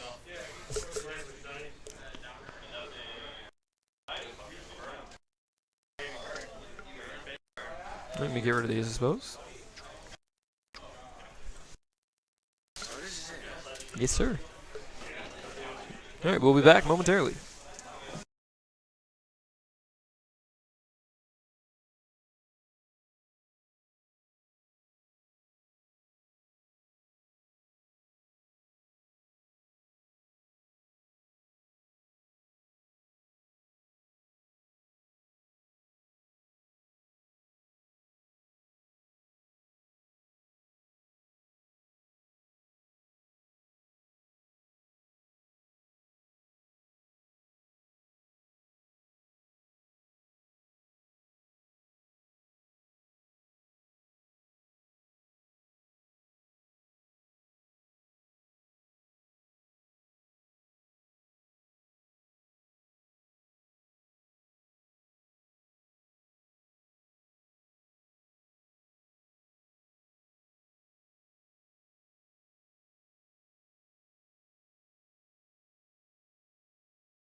No, not my shell. Alright, so we're going to start the next round soon. We are getting settled away to begin. I'm unsure who's going to be on feature, but we will let you guys know momentarily.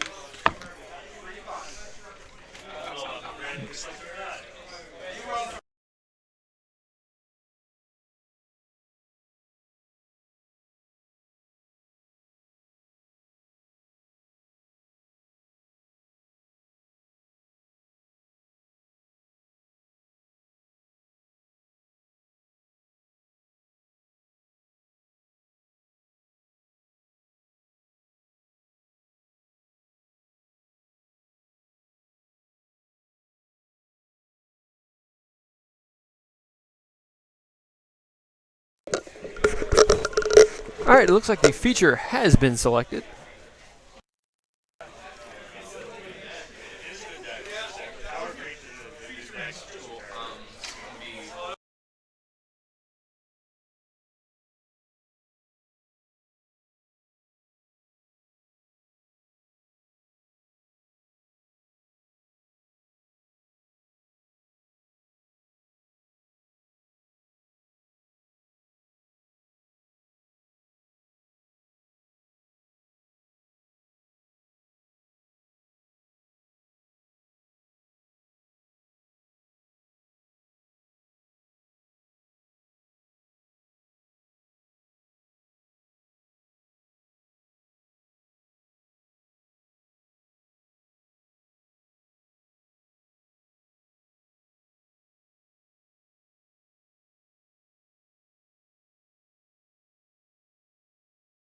Alright, so we are back. We have Lee Hanrahan versus Jeff Edmonds. And I believe...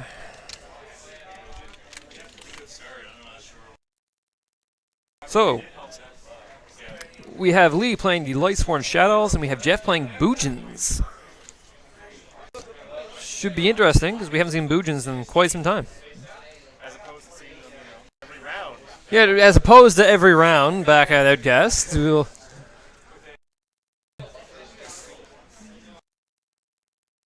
No, after seeing the shuffle, I can confirm I've seen a Yamato, so we are confirmed playing Boojins. I'll show you everything. Alright, so the shuffling there started. Alright, so we are... this is not 1-0. Good God. Alright, so the shuffling has begun.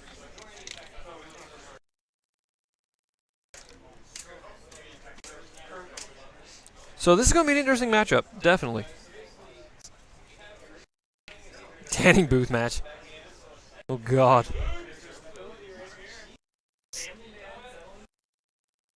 Alright, so I'm not sure if we decide who's going to go first yet. So if you're unfamiliar with Boojins, I don't know who those who are unfamiliar with them. Basically, it's overprotective, the deck. And we have Lightsworn Shadows, which are Shadows, but more Lightsworns. Alright, so Jeff rolls a 4.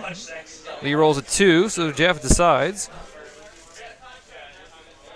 And I believe he might be going first. Oh, and he opens a Tenki and a Crane and a Hare. That's a beautiful opening for Boojins.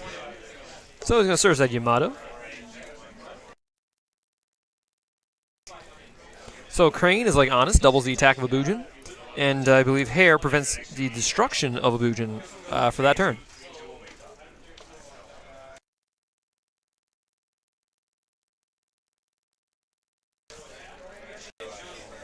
So we have Yamato's effect. You can either add to the hand and send to grave.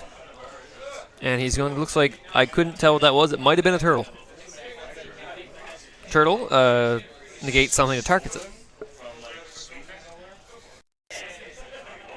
And I see Lee with a Compulse, a Raiden, I believe. A second Raiden. But Solar Recharge. It's all fun and good. Oh, he drew the Regeki and the Lumina, I believe.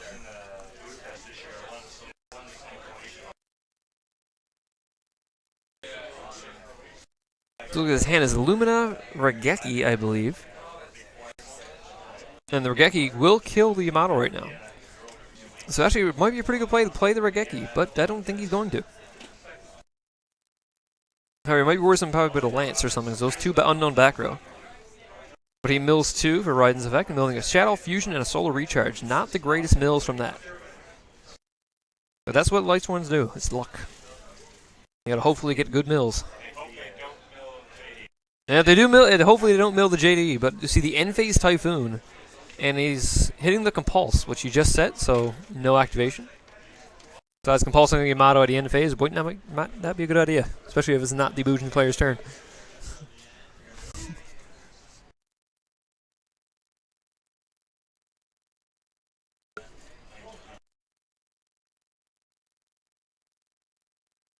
Alright, so we have a search, I believe, off a Skomata.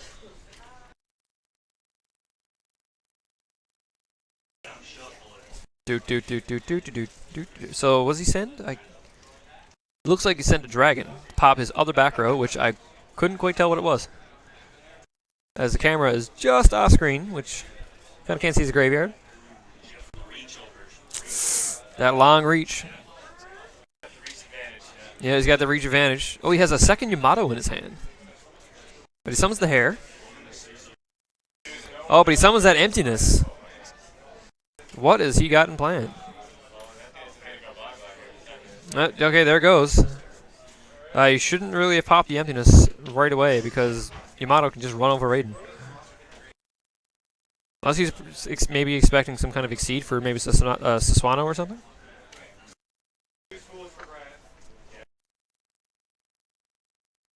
Alright, so he attacks with the hair, just poking for that damage.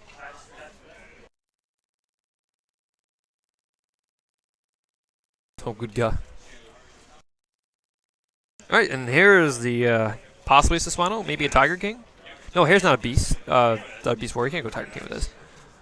There's the Saswano. Alright, that's probably what Lee was worried about.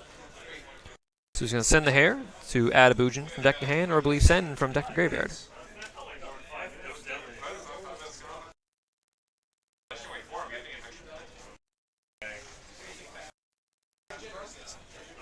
So Jeff, he has a bit of an advantage right now. He has a hare in the graveyard and a turtle in the graveyard and a crane in his hand.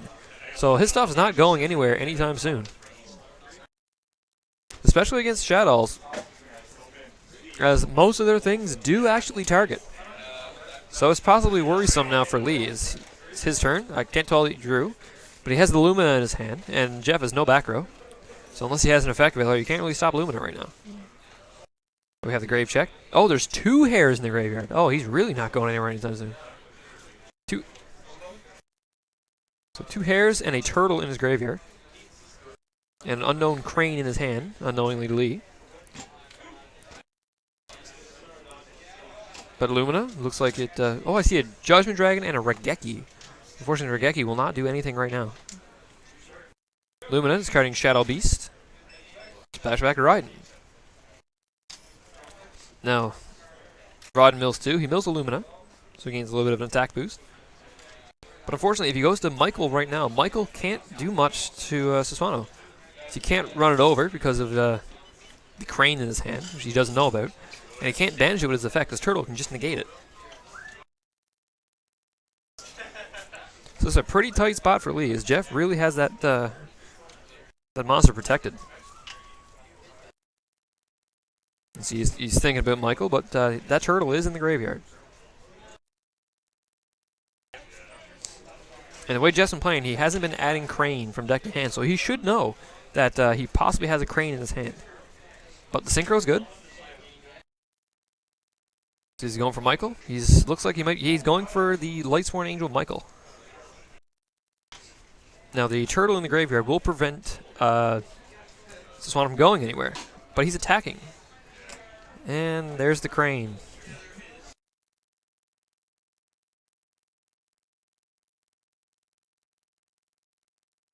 So, I guess the effect of Michael is shuffle all the Lightsworns back in, he gains some life points. Don't know if that's what he wanted to do, but with that JD in his hand. But I'm actually not sure if JD was live, actually. No, it turns out Judgment Dragon was not live in his hand. It's actually a dead card in his hand right now, which is not good. Especially with the low amount of card presence he has. So he has 2 different names in the grave. But he does gain a bit of life points back. Can't tell what they're at right now, but we'll see how this turns out. Oh, we had the flop. This is the classic. I'm going to side in my 3 cards as I drop it. Jokes, jokes. Alright, there we have the cut. So right now, Lee has nothing, and Jeff can just search for another crane during his next turn. And this looks like that's what he might do, just probably search, because he has another Yamato in his hand. So searching crane, there it is. So this is a very bad position for Lee right now.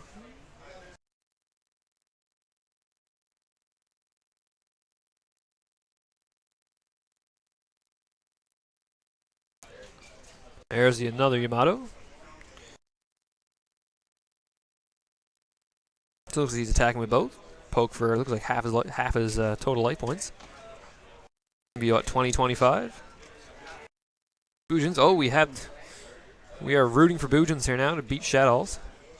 And oh, he has a bottomless as well. That is hurting. But he already has a crane. Looks like he might be sending a turtle. I think another turtle.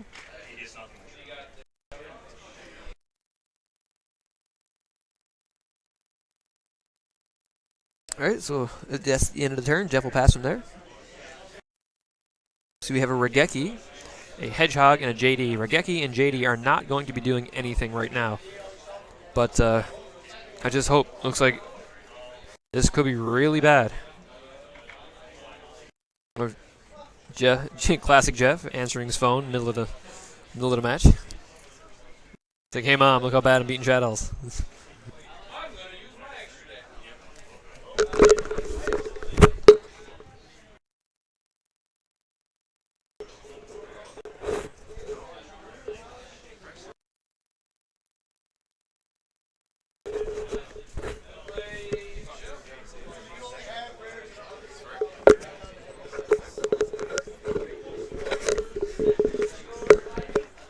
Anyways, that was the game. Jeff had Lee locked down pretty good. There's not much he could do with all that protection. Ghost Tricks, they are played at locals, but currently in this tournament, no one is playing Ghost Tricks. But there are a scattered few Ghost Trick and Ghost Trick variants floating around locals. But unfortunately, none today. So siding is now in progress as Jeff takes game 1.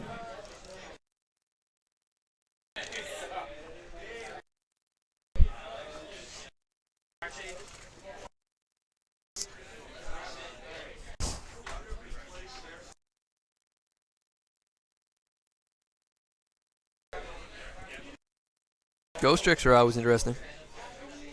I have I was trying Ghost Trick Monarchs before. That was something.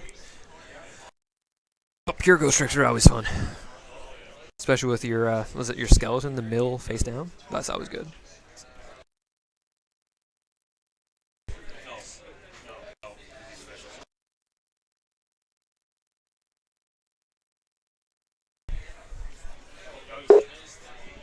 Oh, what was that? No? Alright.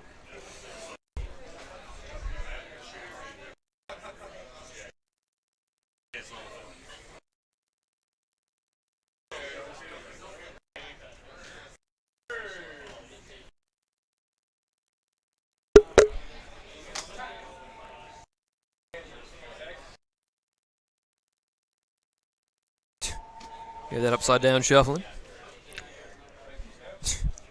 Alright, so it looks like we're ready to start game 2.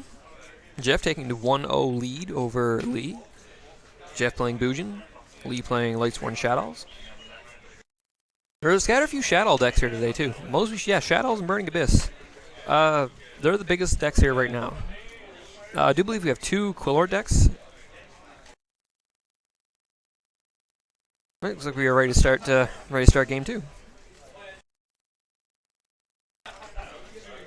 Now Lee, he lost. He decides if he goes first. Oh, no, we have a big old pile shuffle. So when Lee's done, he can decide if he wants to go first or second.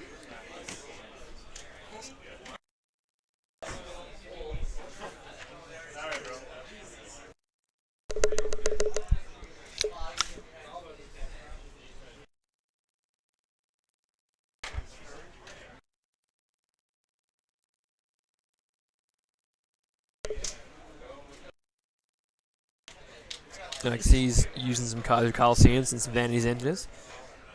So good in that deck.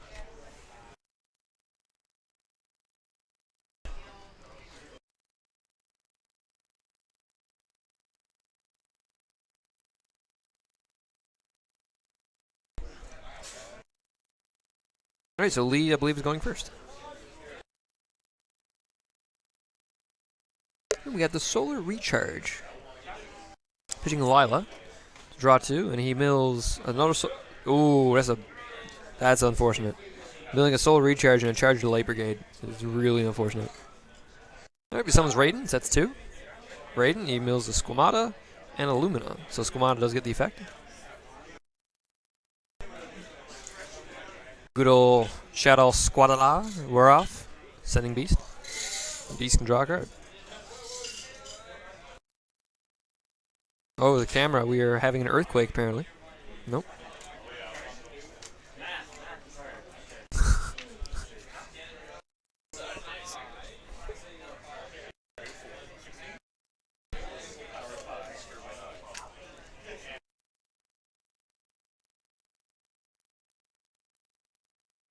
Alright, so he sets 2, and let me see what Jeff opens Yamato. It looks like Light Imprisoning Mirror. I can't tell. It's one of the Imprisonings. Oh, it's Shad Mirror. Okay. Summon Yamato. He sets 2. Is he going to attack? No, he's not going to attack. But on the end phase, a breakthrough skill. So there's no search for Yamato this turn. Oh, and what a time to draw that. It looks like Lee's drawing Dimensional Fissure. Now that hurts both decks. And it's actually kind of interesting because normally with no graveyard, Boojins can probably beat down Light Swarms a bit more. Because you can still use Crane, I believe. And you can still use Honest.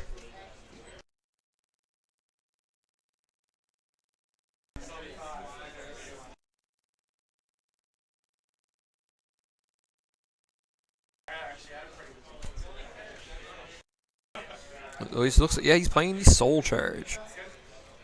So he's going for something here now. He's going for something big.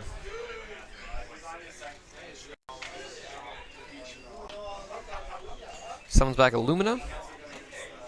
Oh, just summons back 1 Lumina.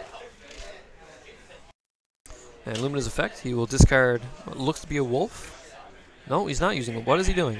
Yeah, he's discarding a wolf. Oh, with the breakthrough. So he loses that wolf in his hand. Like, it was doing so much in his hand as is.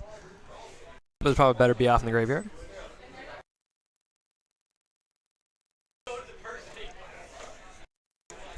So I believe, let me see, he has a Lila in the grave. So I believe now he has 3 different Lightsworn names in his graveyard. No, he has 4. So right now, Judgment Dragon is actually live. And Jeff does not believe he has anything in his graveyard, so he cannot protect the banishing of Yamato.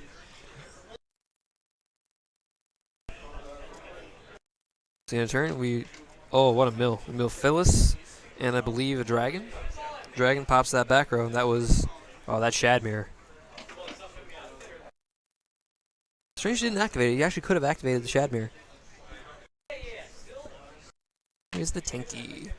Yeah, Jeff definitely could have used the Shad Mirror that time to prevent its destruction because it just negates the effect. But he opted not to. Unless I'm mistaken somehow.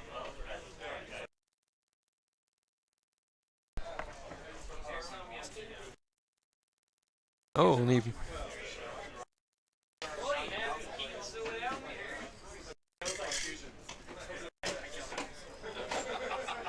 So Phyllis, he can just pop himself to pop a card, but he's leaving him there.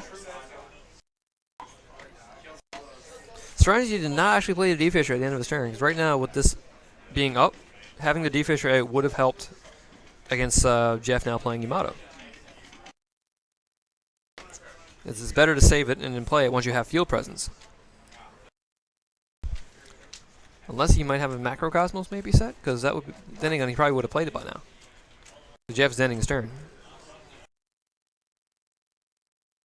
No, he's not playing his? Yes, I don't know what he sent, but he's doing something. I just wish the graveyard was in view of the camera.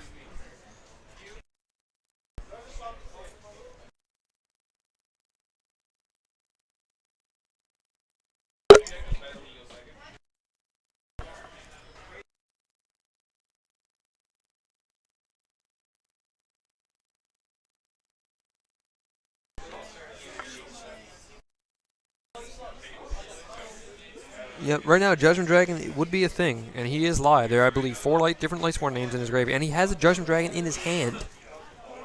So this could be really bad for Jeff right now, because I don't think he has really any way to protect Yamato.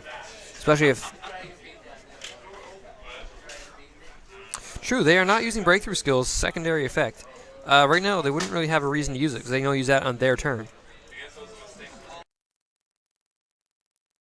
Oh, and they're banished Yamato.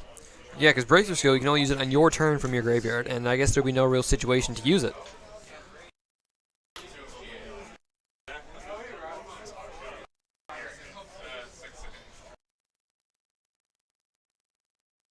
Alright, now it looks like he does have the Judgment Dragon in his hand, and a Dimensional Fissure. Strangely has not played the Dimensional Fissure yet. With Judgment Dragon being live, he should play the Dimensional Fissure. But he's opting not to. He's ending his turn to get the mills. This is a very bad position for Jeff right now. But it's just weird that he has... Wait, what? Wait, how do you mill the cards? What's he doing? Did I miss something?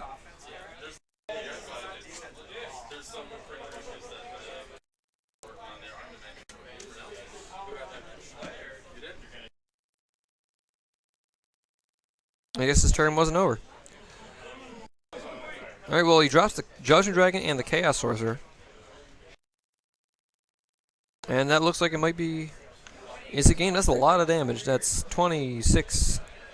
30... Oh my, that's a lot. He's not dead. He's hanging. We living. Now he's going to mill, I think, 8 cards now. So if Jeff can stall him out at this point, he's laughing.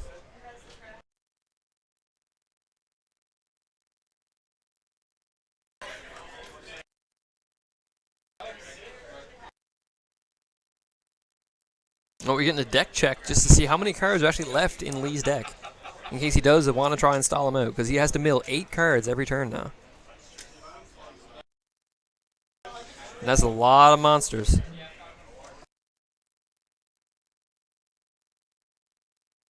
Now, Skomata has to send a Shadow if he chooses to use it. So his deck is getting a little thin. If Jeff can hang on, he can actually stall out Lee for him to deck out. And of course, when you cannot draw a card from your deck, because there's none left, you lose. So Lee is putting on the push right now, but his deck is getting pretty thin.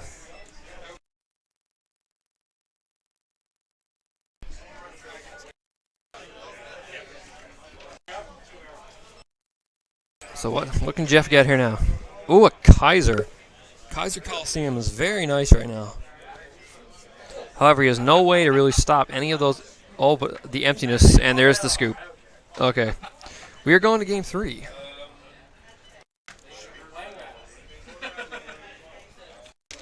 So Lee with a huge field, and Jeff just not being able to get things going. That initial breakthrough skill probably cost him the game, because he couldn't get the engine going.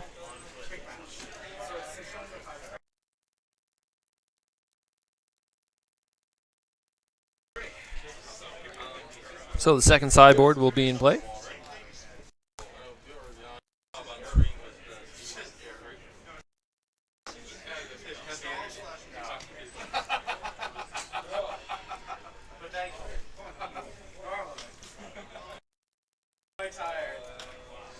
Ooh, I do see a Curse Seal Forbidden Spell. That is a card that's getting more popularity, especially with Quillorts around. Shadow Fusion, hit that, that's gone. Quillort Scout, gone. Can't play it again. It's a good card. It's a very good card. It looks like he's siding out some stuff, siding out the Compulse maybe.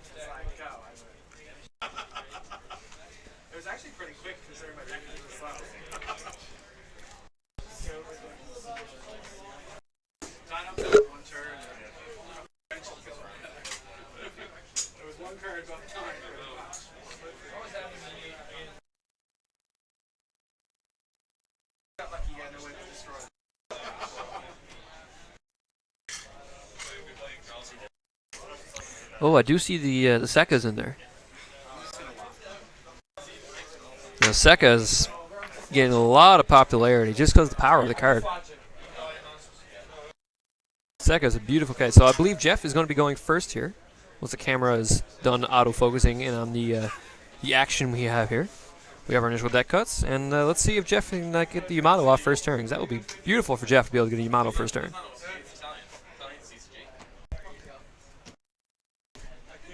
Alright, let me see. I do see he drew a hare, an honest. He's going to summon the hare. He's going to set a Typhoon, and I don't know what that one, but he does have a Kaiser Coliseum.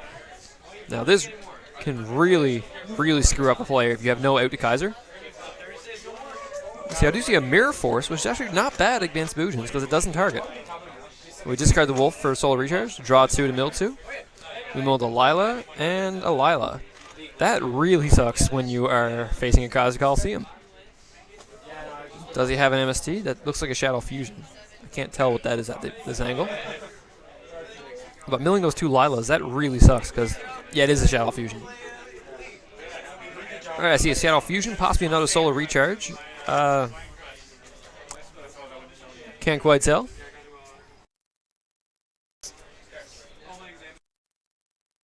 Alright, so Lee facing down an Unknown 2 back row and a Kaiser Coliseum. And unfortunately, milling those 2 Lilas are 2 outs to Kaiser. And facing a Shadow deck, Kaiser really doesn't hurts it a fair bit. You can't really do anything. Oh, he's going to set a monster. Maybe it's a Raikou to... and the end phase space kills the Mirror Force. The Mirror Force being a good card against Boojins, just because if you have no hair in the graveyard. But Jeff has a Crane and an Honest in his hand. He's going to summon the Crane, which I don't believe you can use a Crane on, but he's on a hare. This could be going to a Sassuano to search for a Yamato, I believe. Unless he has something else in mind. Nope, he is going to go into it. And he's going to discard that hare, which is a very good idea to stop the destruction of a Boojin. Now, it would be best for him to search Yamato right now to get the deck going. He does have a Yamato, doesn't he? He should. He should. He does have an Honest in his hand. So he's not really worried about being run over. And not worried about being destroyed because of hair in the graveyard. So the only real thing he could be worried about is a Michael being dropped because he can't stop the band unless he just sent a turtle. I can't tell what he just sent because the graveyard is off screen, but he sent something. He didn't add a Yamato. So that might have been a turtle to protect him from the Light Sworn Michael. So right now, if it is, he is fully protected from anything we can do to him right now. Oh, it is a Shadow Dragon.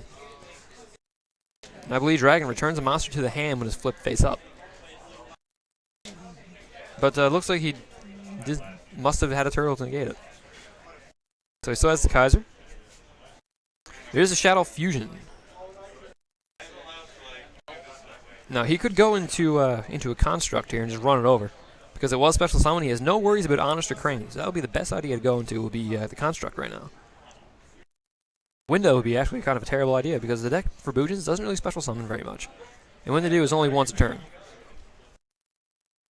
But he's using from his hand, a beast from his hand. And, okay, so what else are you going into? I hope it's a Construct. That would be your best out right now. Is he going for a window?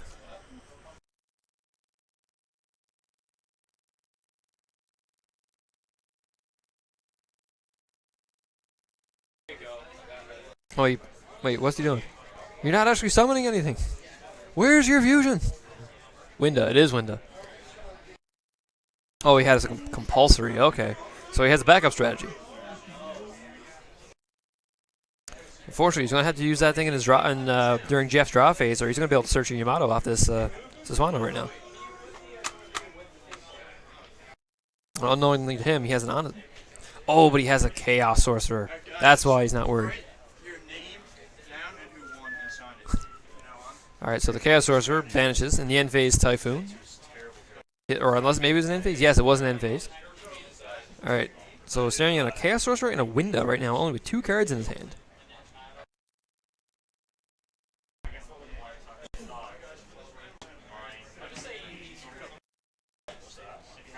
Oh, he has a Sokka and an Honest. Now, it would be... Ooh. So this is a pretty good thing, but the Chaos Sorcerer is worrisome.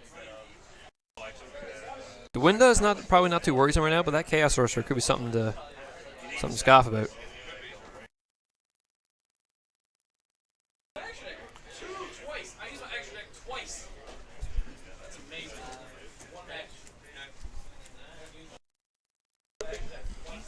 All right, so he summons the Sekka. So if you're unsure with Sekka, when you control no face-down spell and trap cards, neither player can set spell and trap cards nor activate ones that are already set on the field.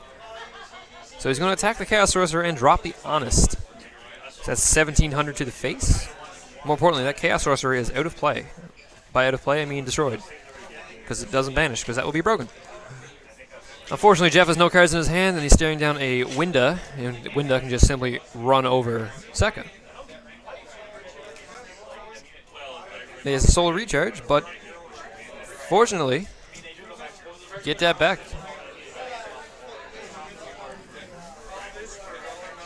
Nope, you can still play spells, you just can't set them. There's another card next set, I believe, that actually will stop you from playing spells. Oh no, he has a Judgment Dragon in his hand. And there's no way Jeff can protect his monster right now. However, does he have 4 Light Sworns? I know he has a Lumina. There's a Lumina. There's a Lila and a Wolf. Looks he only has maybe 3 Light Sworns in his graveyard with different names. So I was wondering if he can push, and when a Bujin is top decking, it's not good.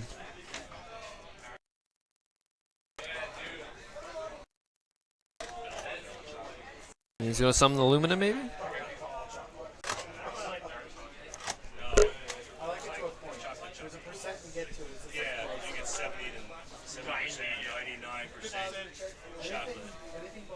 Alright, so he summons back the Wolf to run over the Sekka, and it looks like Jeff is in a very bad position right now. Staring down a Winda and a Lumina.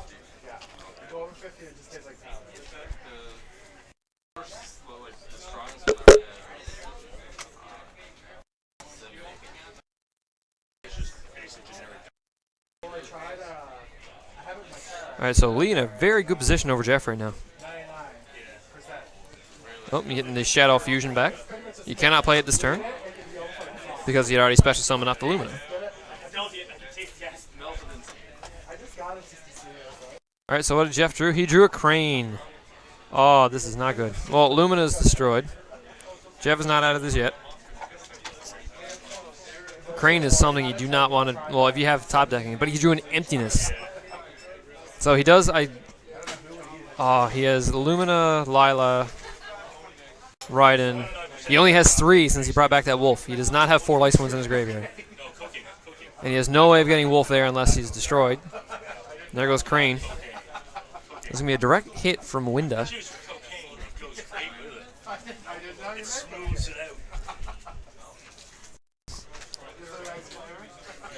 Alright, so this is he has the Emptiness. Oh, he's going to activate the Emptiness.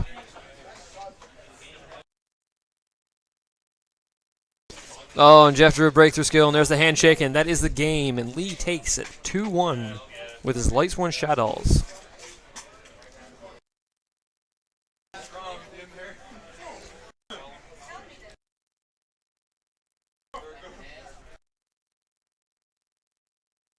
So Shadows taking the victory over Bujins in round 3. Is it round 3 or round 4? This is round 4 out of 6. Ooh, and Lee siding in a Dirge. I don't think Dirge actually hurts Bujins that much. But, I don't know. Maybe he was really worried about Suswano or something. But, yeah, so the game's over. We'll get back to you guys momentarily.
Hello, everyone, and welcome back.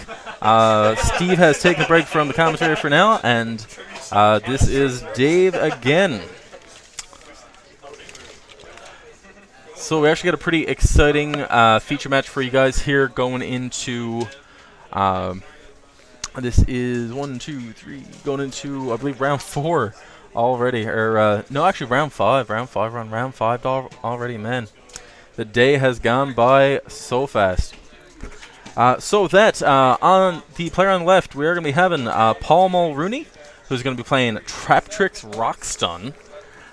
Definitely an interesting deck there. Versus Cody Pike, who is going to be playing a Melodious deck. So definitely some stuff that you don't see every day. Both players playing pretty unique decks here, and both doing actually pretty well here today. I believe both players are X1 at this point. We do have one more round of Swiss after this before we make the top 8 cut.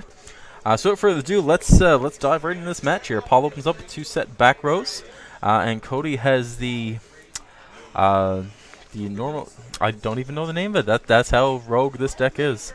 Solo first movement, I believe, is the name of that. But looks like that got hit with a solemn.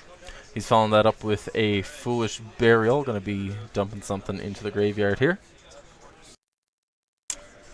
Yeah, you will have to forgive me this time. Like I said, I've never properly seen Melodious running before. I haven't really used them myself. And even some of the card names I will learn along the way.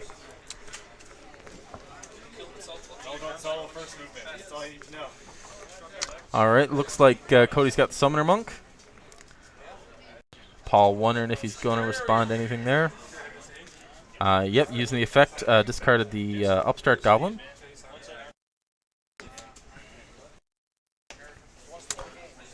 Yeah, that brings in another Melodious monster, so he can go into a rank 4 here if he wants to. For what I do know about the deck, actually, Summoner Monk is actually really, really important. All the Melodious monsters tend to get better effects when they're special summoned. So doing so by any means necessary, especially Summoner Monk, is actually a pretty good choice.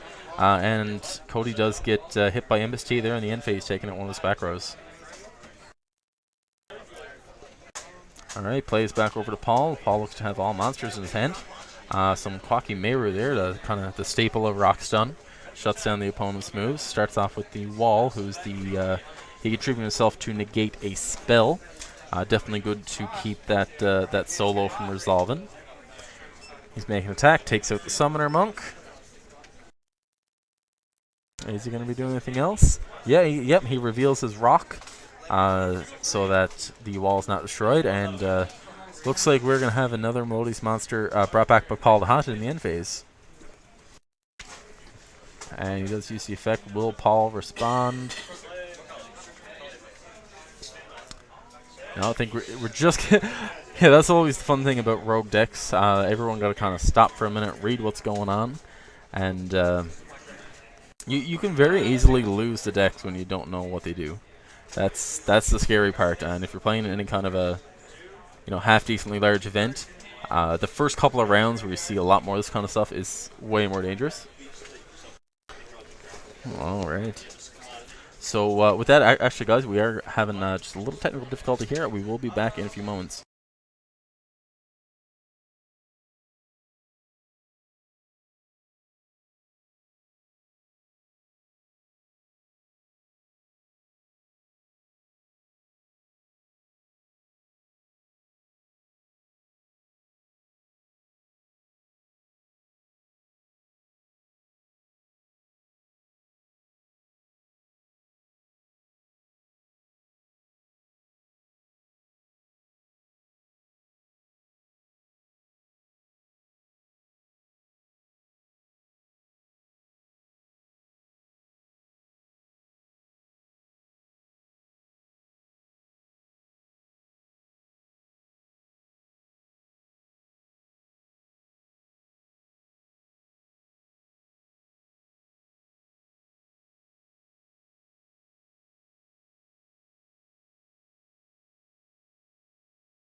And we are back. I do apologize for that, guys. We did have a couple of things that we had to straighten out there. With that, it actually looks like game 1 just finished while I was away. So we'll be back on game 2 here in just a sec.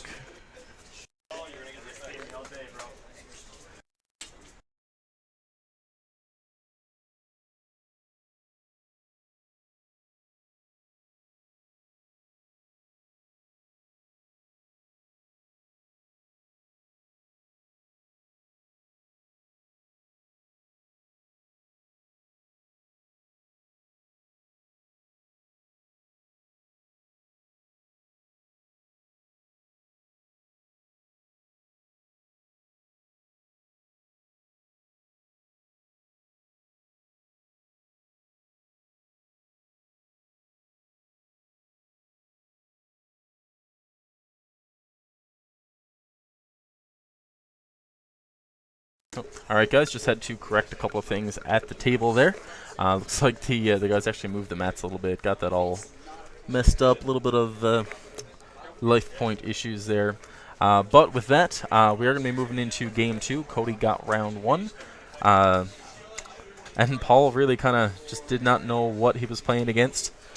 And like I said, when that happens, there's not really a whole lot you can do. You can be taken by surprise, and that's kind of the one thing that Rogue has over, your normal decks. People just don't know how to play against him. So Paul starts off with a Fossil Dyna in 3 back row. Cody upstarts and then blind MSTs. Not really. Oh, and he actually hits the skill drain. Definitely would have been better to wait for that skill drain to activate before each, and then chain the MST as opposed to just, using a blind. You never really want a blind MST unless you're kind of a little bit desperate. You want to be able to just, make your push for game, or, you could have 2 MSTs and just want to take out both, and it's not really as blind there. You're just making 2 separate plays. So he does some of the Curry Bandit, sets 2 back row. End phase effect for the Curry Bandit. We have a Solemn, another Curry Bandit, an Honest, Foolish Burial, and another Summoner Monk. So he does have choice between Foolish and Solemn at this point. And he takes Foolish Burial. All the rest of the cards do go to the graveyard. Alright, plays back over to Paul. Just checking this back row there. I know he does have a Myrmelio in hand, so he can make a move there. Yeah, he does summon the Myrmelio after switching the Fossil Dyna to defense. Does not want that to die off easily. Cody's deck does focus a lot on special summons, and having that Fossil Dyna out will slow him down considerably until he's able to get rid of it. It looks like Paul's actually going to be searching the Time-Space Trap. A bit of an interesting choice. Most players will usually go to Bottomless first, unless Bottomless is one of his set cards. If that's the case, then that would make perfect sense. That's not a lot of the cards that Cody's using activate on someone from what we've seen so far. So definitely looking like Paul's got a fairly solid field here. Just in the early game of round 2, and looks like Cody actually activates Oasis of Dragon Souls. So that's just gonna bring back a Summoner Monk in defense. It's now treated as a worm type. Kind of like a, more like a defensive Call of the Haunted. And yeah, Paul does have his Fossil Dyna up, so that summon does not happen. The attack with Myrmelio does go through, bringing Cody down to 6,400. Alright, turn is back to Cody. What is he going to do? He does have the Foolish Burial in his hand from the Curry Bandit search not too long ago. He is going to activate it. Going to be sending something to the graveyard. What are we going to see? Yeah, one of the Melodious monsters, I believe Arya is the one that he sent there. See if he is going to be able to break Paul's field. That's the interesting thing about Rockstone, especially with Trap Tricks added in. It's going to be pretty tough to break, especially since they run a lot of disruption and a lot of cards that just don't really let you play your strategy the way that you want to play it.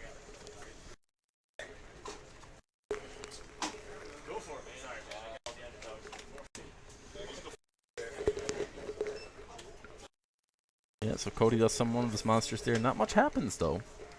And play passes right back over to Paul. Paul draws Duality there. Probably going to use that since he can't special summon anyway. Might be able to get a Quackimero monster or something like that. Be able to put on more pressure.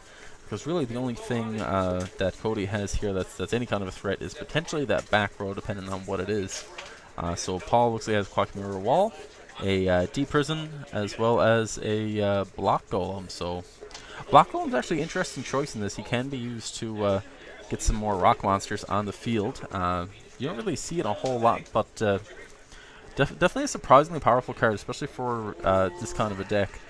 Deck that's not really too popular anymore, but there was a time where Rockstone was actually a pretty common threat that you used to have to keep your eye out for.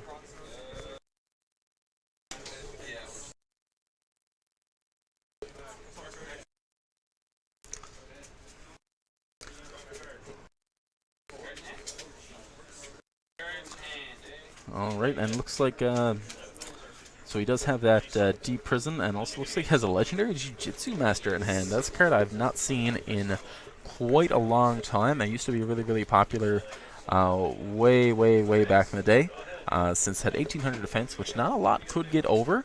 I used to be able to tie with Stratos and a lot of other commonly played monsters at the time, and just get them sent right back to the deck.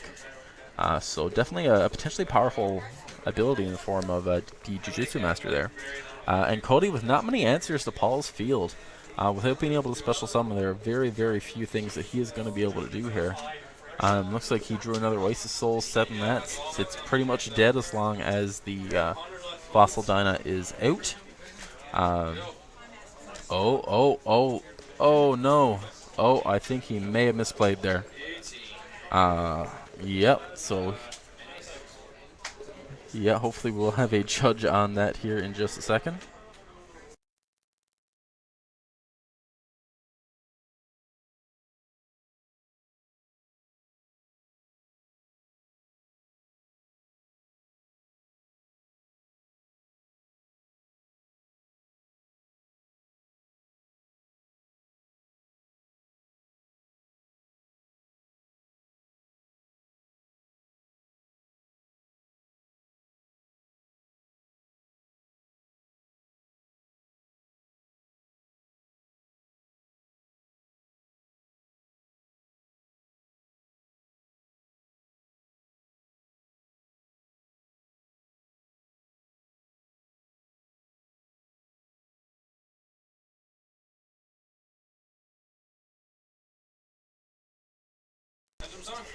Alright, so we did have to kind of interject a little bit there and get one of the judges to go out and get that straightened away with. But play is back to normal. There was a little bit of an issue there. Cody tried to use both Oasis Soul and Breakthrough Skill on the same chain, which you can't really do in that situation.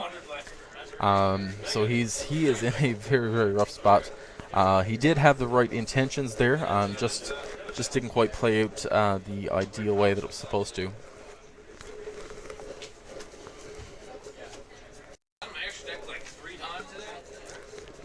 Alright, Cody just wondering what he's going to do there. So now that the Fossil Donna is negated, he can use Call of the Haunted. So he does bring back one of the Melodious monsters there. But the big question here is what is going to be the follow-up? Since he's yet to be able to do anything to Paul's field. Paul's got a very well-established field. Monsters aren't too big, but and he does Solemn the Call, so really doing exactly what the deck's supposed to do, and just putting the stun on Cody, preventing him from actually being able to play out a strategy at all this time. Yeah, even in terms of card economy too, Paul is way ahead. He does have 5 cards on the field, but 4 cards in hand to Cody's 2 dead cards on the field and 3 in hand. And with that, looks like that is going to be the end of round 2 as we go into round 3 in this. Paul just completely dominating that match, setting up a good field early on, preventing Cody from doing absolutely anything in that match. However, we just still have one more game to go, and looks like Paul is slowly starting to figure out how the deck works, and we'll see very shortly if he's going to fall prey to to the whole rogue strategy once again. Trevor Luke, come on. Yeah, it's the first time I pulled it off today. Okay. I did. I got my Trevor Luke going. Yeah. So if any of you guys out there who are watching are interested, we do have local tournaments out here at Midgard Gaming every Wednesday at 6:30 and Sunday at 12:30. So if you're interested in Yu-Gi-Oh but haven't really hit the tournament scene before, definitely come on down. It's only $5 for the entry for the tournament, and our usual turnout is, somewhere in the 20s, about 4 or 5 rounds every time. Lots of fun. Really, really great community here overall. And I do highly encourage anyone who isn't already regular to come on down, try it out, and have some fun playing the cards with us. Alright, so it looks like the guys are finished their side in there. We are going to be starting in on round 3. So Cody does get the pick of whether or not he wants to go first. And is he going to take the first play? What's your record right now? 5-0. 5-0. Yes, he will. So he's summoning the Summoner Monk. Looks like he actually pitched the Soul Charge. Very powerful late game card, but again, he does need to get a pretty good field set up first in case Paul drops another Fossil Dyna or anything that's going to stop his special summons. That's the interesting thing when it comes to Rockstone, actually. If you just get a really, really big field up and don't attack, they've got very few ways to actually just deal with your field.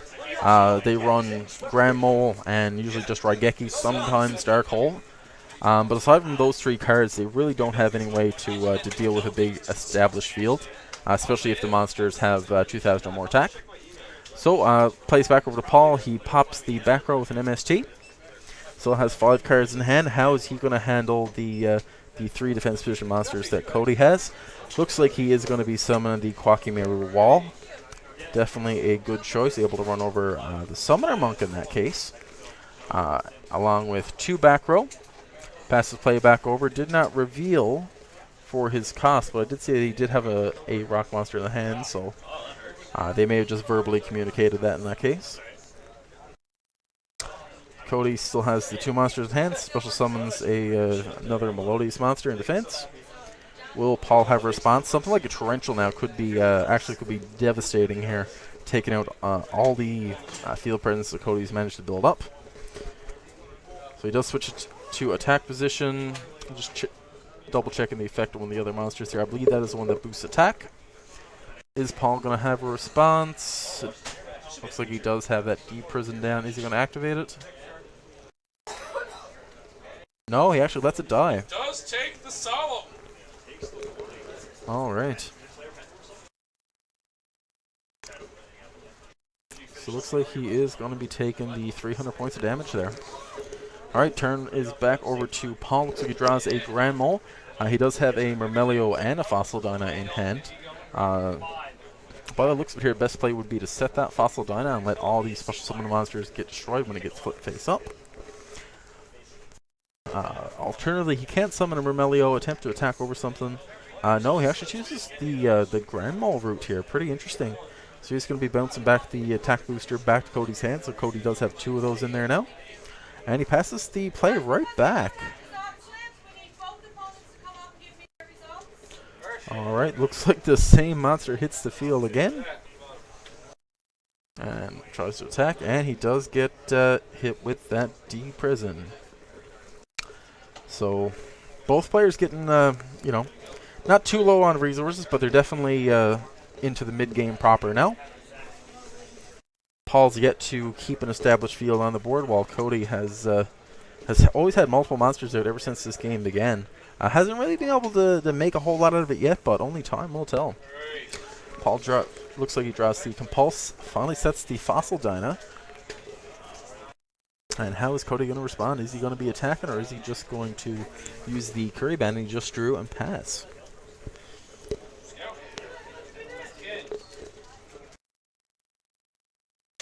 Well, and we get a tribute, and oh wow, looks like we do have a tribute summon monster there.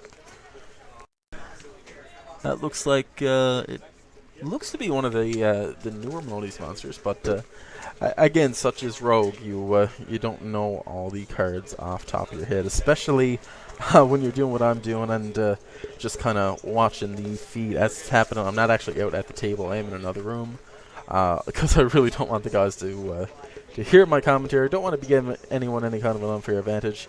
So that monster does get summoned, but Paul does compulse it back to the hand, so Cody's going to have to tribute another monster in his next turn if he does want to get that back out. So his only monster left does attack the Fossil Dyna. Fossil Dyna gets flipped, effect goes off, and pops the special summon monster. And yeah, looks like the Fossil Dyna is then destroyed by battle. Turns over to Paul, summons the Mermelio. Probably going to search out probably a bottomless trap hole in this case. He already has the time space trap hole face down. Alright, searches the bottomless.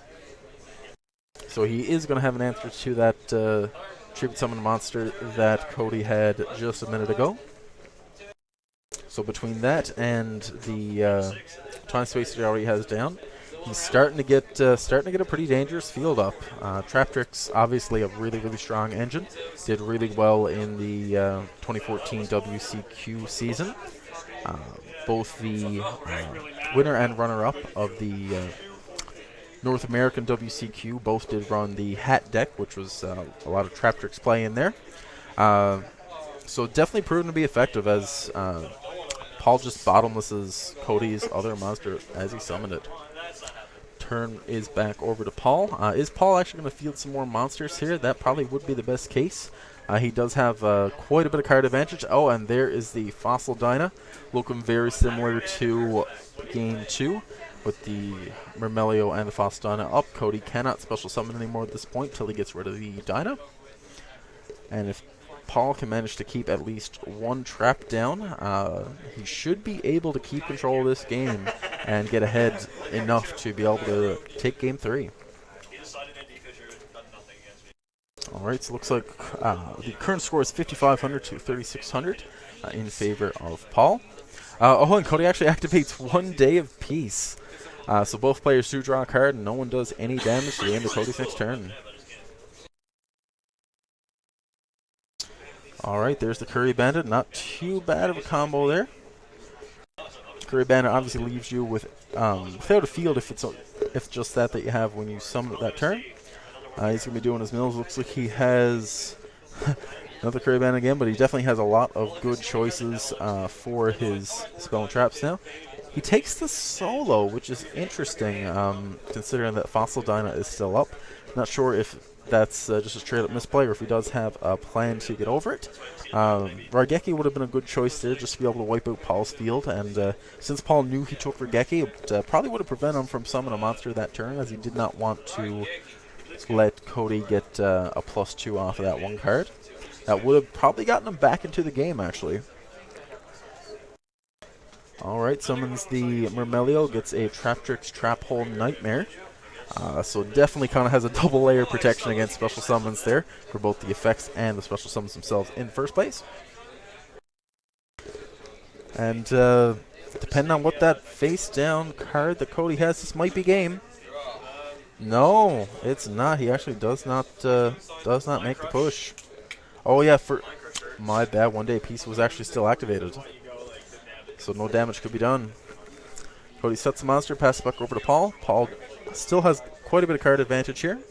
Is he going to commit another monster to the field? Yes, he does summon the Neospatian Grand Mole, which is going to be able to bounce the set monster no matter what it is. And if he can actually push through with the 2 Mermelios and the Dyna, he is going to be able to get game here. Does Cody have anything down to prevent that? Oh, what will it be?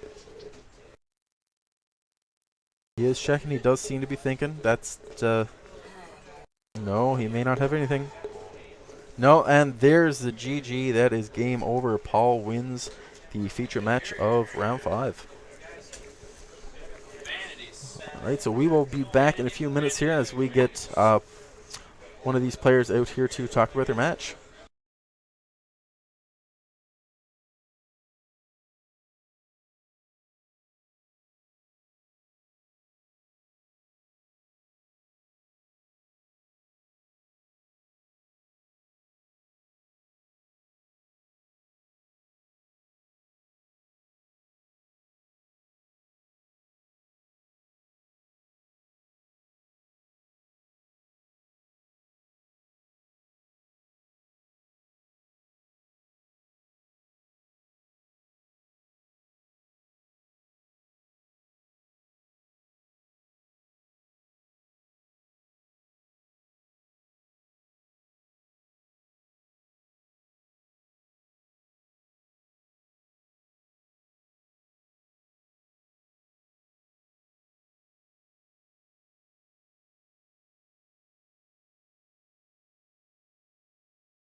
always my struggle. Deciding because I can't really afford deciding to do so poorly. It all depends on how I want to play. Do I want to continue to burn you? All right, guys. So now that our round 4 feature match is over, we are going to be having Paul Maroney join us here in a few minutes to talk about his Trap Tricks Rock Stun deck, as well as the feature match you guys just watched.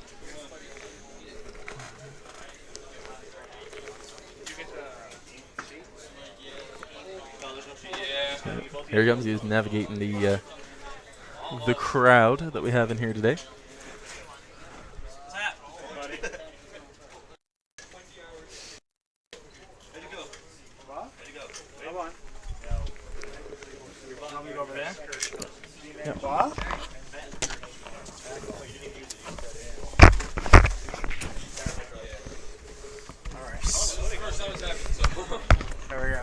All right, guys. So say hello to Paul. Paul's joining us now just after his round 5 feature match. Hey guys, All right, so Paul, how was that your first time playing against Melodious? it was. I think it would be the first time for a lot of people.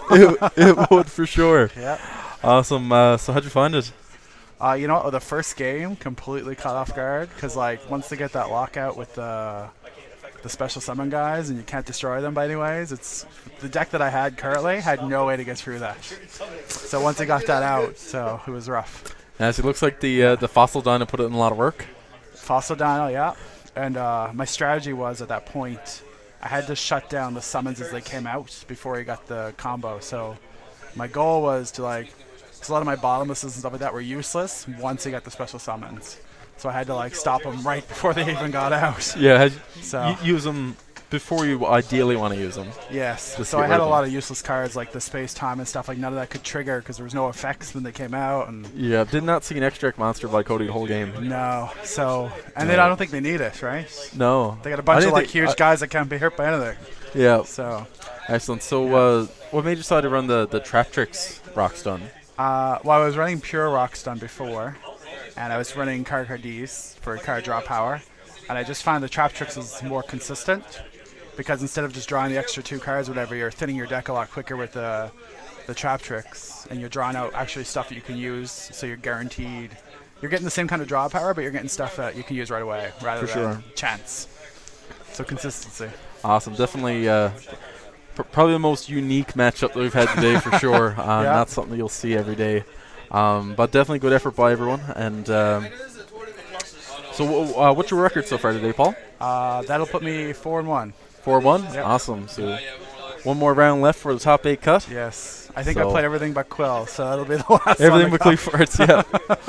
Yeah, Cleaforts are they're rough. Yes, I managed to take down the Shadal, but then I lost against the Burning. Yeah, for Yeah. sure.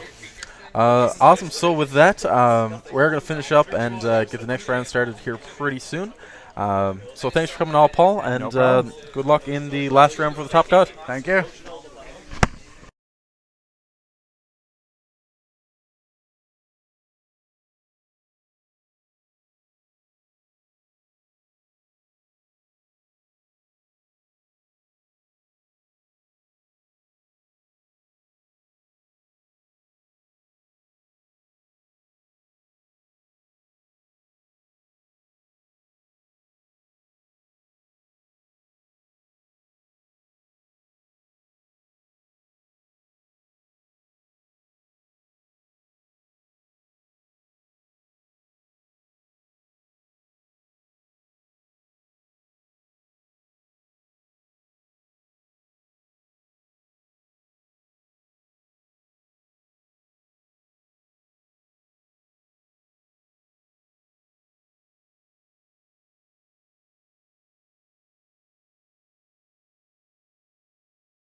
Alright everyone, welcome back for our final feature match of the Swiss rounds of the Yu-Gi-Oh! Avalon Championship here at Midgard Gaming in Mount Pearl.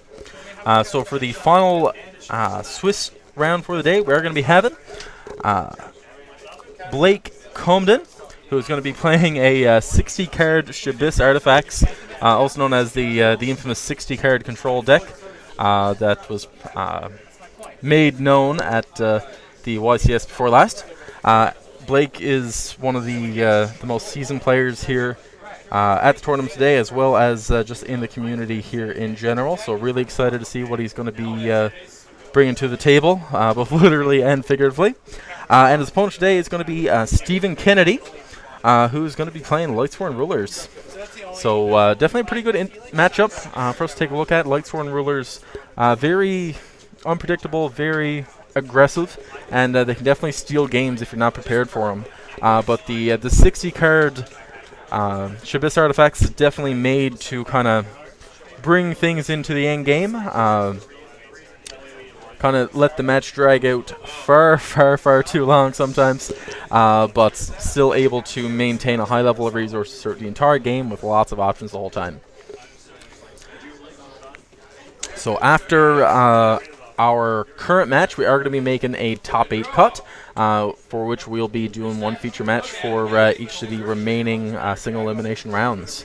And after that's all done, we will be doing a quick interview with the winner, along with a couple other things for you guys to check out for our coverage ends today.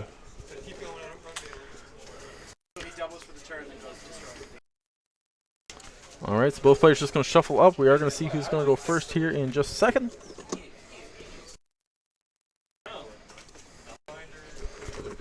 Alright. One thing I will say for you guys, though, it has been a boatload of fun out here today. First kind of bigger tournament that we've done on just simply on a local level. If you're not too familiar with the area here in St. John's, Mount Pearl, and surrounding area, it's not super densely populated. Not it's a little bit out of the way compared to what some of the other bigger cities in the country are. So we all stick together. We all like to make our own fun, basically, and that's really where this is coming from here today. As I mentioned earlier, if you do want to check out our coverage after the fact, or if you want to check out some of the feature matches from earlier today, please keep an eye on the Twitch channel that you're currently watching, twitch.tv/MidgardGaming, as well as later on this weekend at youtube.com/RepublicaDuel. Alright, so we're getting this game underway here now. Steven did start off with the Summon Wolf. Blake is over with a Squamata and 3 back rows. So Steven really going to have to watch out here with both. I should say with all 3 of the Shadal's, Burning Abyss, and Artifacts. There's a lot of really dangerous effects in Blake's deck. Assuming he can get to them. One of the kind of the risks of playing 60 cards is you do actually need to be able to draw into your 1-ofs, your 2-ofs, and even drawing your 3-ofs can be a little bit difficult sometimes. But the reward for it can definitely be worth it. Alright, so looks like Steven is going to be making the Lumina play to bring out an Aaron. So he's got 3 monsters fielded so far. And just taking a quick look, looks like he actually has at least 1 Judgment Dragon in hand, as well as a Tempest, so he can potentially make some bigger plays a little bit later on. Oh, and not really sure what he's planning on doing there. No, looks like he was going to dig in the extra deck, but decided not to.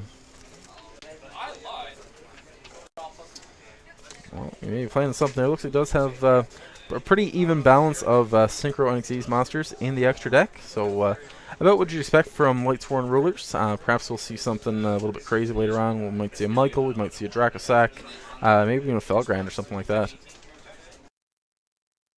Looks like making an attack. Will Blake activate a set card? He is thinking about it. But does he have a Burning Abyss monster to discard for what looked to be the Wind Blast? No, he actually uses Rainbow Karibo. That is crazy. Hits the Wolf with Rainbow Karibo, so Wolf cannot attack any longer. And the other 2 monsters that he has out will not be able to attack over Squamata, since Squamata does have quite a bit higher attack at 1800. definitely puts Steven in a little bit of a tough spot. Looks like he's going to be overlaying the Wolf and Aaron, getting rid of the Rainbow Karibo. And he brought out a Sullen Honor Arc. But a little bit of a risky move since he's not going to be able to grab that Squamata. And now he has an extra deck monster out. Blake Shaddoll fusions are very, very dangerous. So we do have these Sinister Shadow games in the end phase by Blake. Blake kind of debating what he's going to be sending there right now. Looks like Steven has one back row. So he can't send a dragon to get rid of that. Or he can look at sending a beast or a Falco to be able to get a good follow-up play next turn.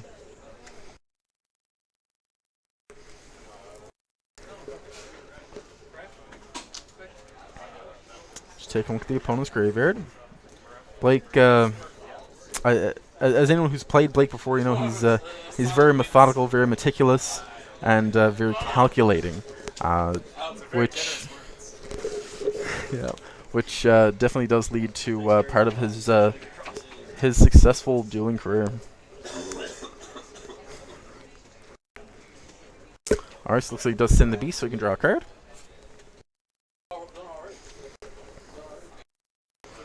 All right, in turn play goes back over to Blake. Looks like he does have 2 traps set down. I think maybe 2 Wind Blasts. Wind Blasts, sorry. And is he going to be making a move? Oh, looks like Steven does have the Beckoning Light, able to get some light monsters back to his hand. We got a Judgment Dragon. A Lumina. Alright, just 2 cards there. So we got a Judgment Dragon Lumina in hand. So definitely a pretty good option if he can get the 4 Light Sworn in the graveyard. I think he is 1 short so far though. I would just oh no, actually does look like he has the Minerva. So if Blake gets rid of the Sullen Honor Arc or even summons a monster that's a target for its effect, he can actually get hit by a Judgment Dragon Field Wipe, which would not be great for him at this point. Yeah.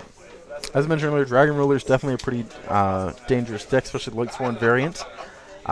Even now, with 1 Soul Charge as opposed to 3 back last time they were popular, it's, it can still take a lot of games by surprise just because of Judgment Dragon and being able to field a bunch of Dragon Rulers in 1 turn.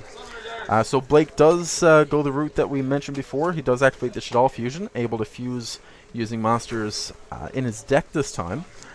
Cool thing about the Shivas Artifact build is you've got not only the artifacts in the deck to be able to bring out Construct, but we've also got the Burning Abyss monsters in the deck to be able to activate their effects and summon a Winda as well. So we're going to see, looks like he's going to be sending a Falco. What is the second card going to be? That will determine what fusion he's going to be bringing out. Are we going to be seeing a Construct who's going to be able to take out the 2 materials, or are we going to see a Winda who's not going to be able to be destroyed by Judgment Dragon's effect? No, looks like we actually see a Graph. Yep. So that means we are going to be seeing a Winda on the board here in a minute. Unless he's taking that back. No. He is second guessing his choice. No, he decides to leave the Falco in the deck. Send in the Graph. And then we're going to send a Beast. Well, again, very methodical, very definitely thinking it through. Yeah, so it was actually a Graph and a Beast, so he's going to be able to summon a Burning Abyss monster from his deck, as well as draw a card after he summons Winda. And Winda with that 2200 attack is going to be able to attack over the Sullen Honor Arc controlled by Steven. Won't destroy it, just due to Arc's effect. Although Steven could also actually just let the Arc die just to have the names in the graveyard for Judgment Dragon next turn. Blake using the effects of the yarded monsters. What are we going to be seeing from Graph? Of course, anything that does get summoned at this point is going to be destroyed by its own effect. So it looks like we're going to see a Skarm, and that'll obviously let him search a tour guide to be able to use on this next turn. And now we'll see what he draws from the Shaddoll Beast.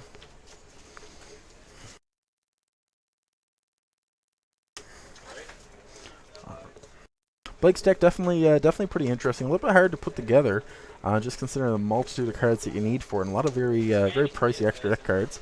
But definitely props to him for piloting the deck. It's a pretty tricky deck to play. Lots of stuff going on at the same time. And not too bad of a meta choice right now. I mean, you still have the basics of each engine to be able to make your plays. And the deck actually has a pretty decent matchup against Pure Burning Abyss, and to an extent against Shadal's. Depends on exactly which version of Shadal's that it is. The current version of Shadal's obviously being able to use El Shadal Fusion, which the 60-card deck that Blake's running can't really utilize to its fullest. But still remains a threat nonetheless. So he does get that Winda out. He may be able to... Yeah, so he does attack the Arc.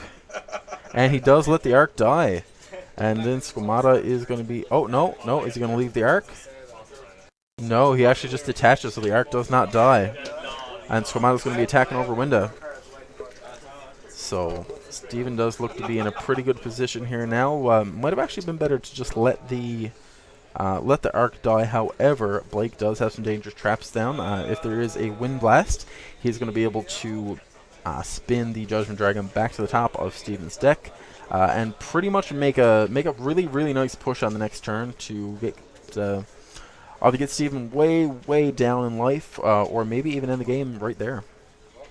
Looks like Blake is going to be setting a monster and searching a graph for next turn. Definitely an interesting choice. He may have already had Torguide in his hand at that point, which would be why graph was searched. That is kind of telegraphing what your hand is if that is the case.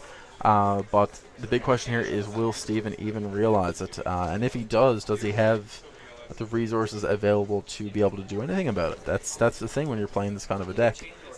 Blake way ahead in resources. However, Judgment Dragon is the wild card there that's able to kind of act as an equalizer and get everyone back on almost even ground. Obviously, if you control the 3000 attack Judgment Dragon, it's not, you can't really call it equal, but it's still brings you back just in terms of card economy. So looks like Steven's going to be summoning the Lumina, pitching a Garoth to summon another monster. What are we going to be seeing here? He is looking through his graveyard. He does have the Minerva in there, who can be used as either a tuner or can overlay for a rank 3. That seems to be what he's debating right now. And of course, when Minerva's sent to the graveyard, he can mill again, so he might be able to get lucky and get another good mill off there.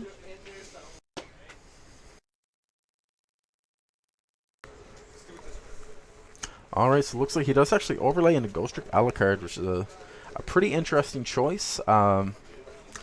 Maybe not the best one for that situation, since Blake does have multiple back rows, and most of the back row in his deck is chainable, so he can still make a threat to Steven's field, even if the card that gets targeted by Alucard is going to be destroyed.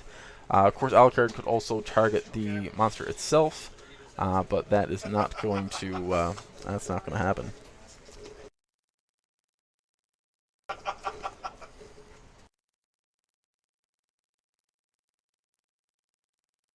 Right, Blake wondering what he's going to do here. Alright, looks like he's going to be Wind Blasting it. But what will he target? Is he going to target the Alucard, or is he going to target the Arc?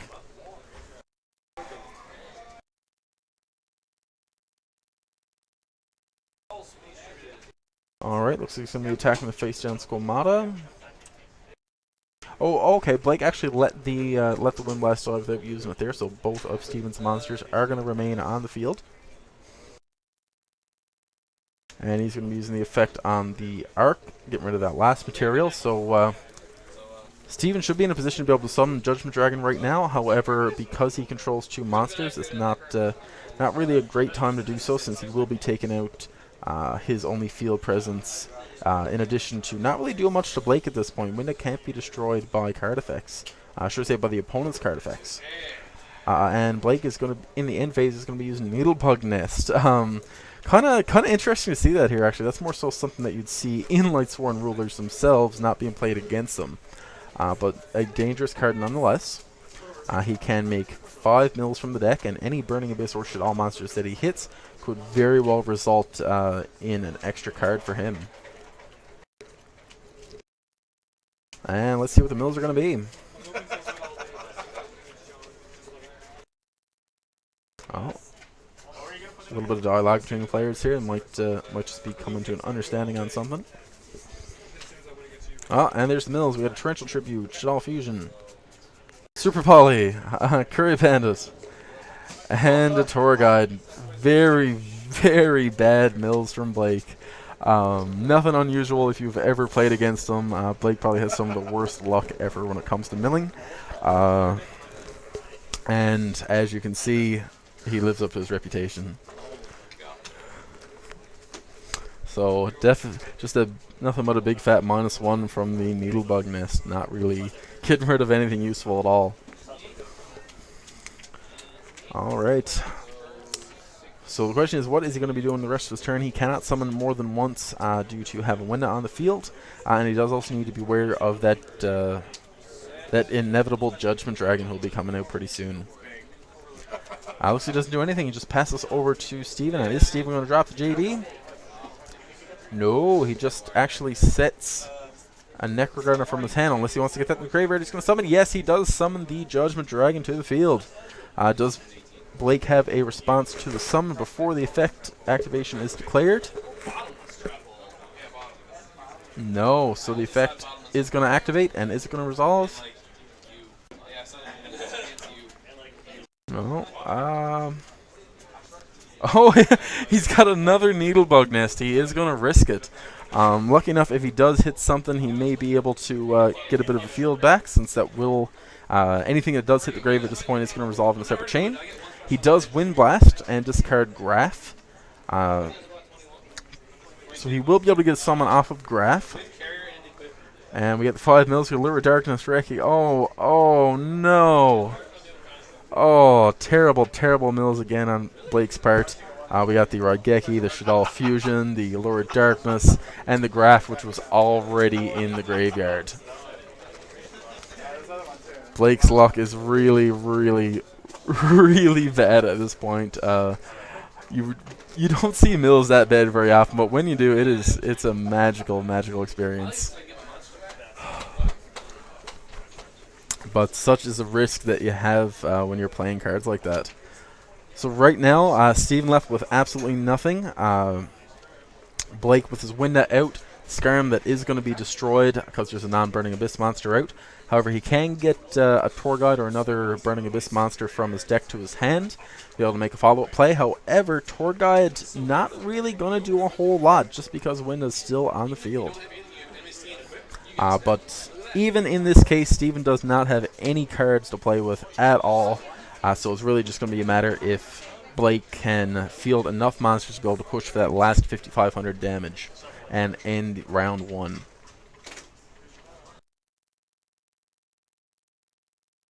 Alright, looks like he's actually going to be searching Curry Bandit, so he is adamant about those mills. So for a 10 cards mill, he's going to try for another 5 here in a minute. Most of the good spell and traps in the deck already gone. So a little bit of a risky move, but he can attack for that 1,000 damage nonetheless. Alright, what's he going to do? He does summon the Curry Bandit. Not really much Steven can do, although he does have the Necrogarden in the graveyard, so he can block that 2,200 damage from going through if he wants. Okay, so yeah, he does let the 2,200 go through. And the other 1,000 is going to go through. And there is the mills. Okay, so not too bad. He does have the Vanity. He's able to stop the Judgment Dragon from going off. He also has Wind Blast, which will do pretty much the same thing. And spin it as soon as it hits the field. At this point here, Vanity is probably the better option to go with, just to completely shut down any special summons. Because really, without these special summons at their disposal, Lightsworn Rulers really can't do a whole lot to break your field. Even their really basic plays always involve Lumina or an Xyz Summon or something like that, and they're pretty much neutered once Vanities is on the field, especially if they're behind in terms of card economy like this. All right, so yep, just looks like he takes that there. He does get the. There's the Judgment Dragon. The effect not going to do much here. He does need to attack over the window to get rid of it.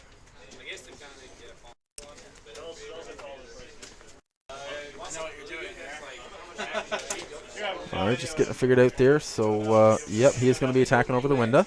800 damage. Window is going to be sent to the graveyard, but Blake will get Shaddoll Fusion back.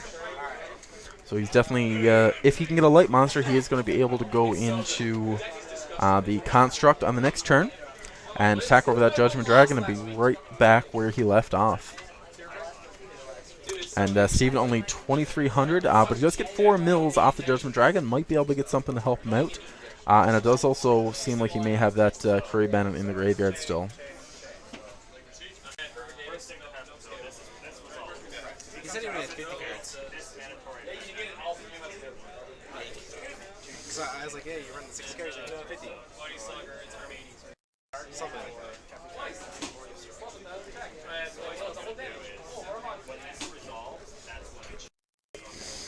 All right. So we're finally going to see play go back over to Blake here. He does have 5 cards to Steven's 1, although Steven does have the Judgment Dragon out. Steven just looking through his graveyard, seeing what his options are there. So he does have a Dragon Ruler in the graveyard, and yeah, he could even summon if he wanted to. Not really sure why he chose not to there. Maybe he just forgot about it since it was buried pretty deep. Blake also with the Rainbow Karibo in the graveyard, able to block an attack if Steven decides to make a push.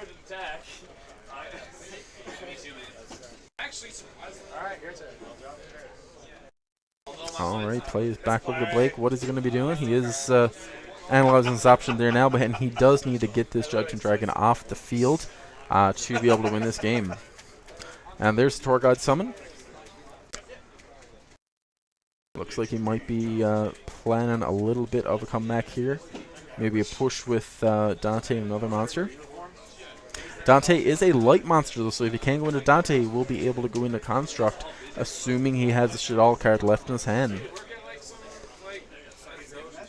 Oh, yeah, you can barely see it there, but I think he may actually have a Shaddoll Dragon in his hand. So that'll really, really come in handy.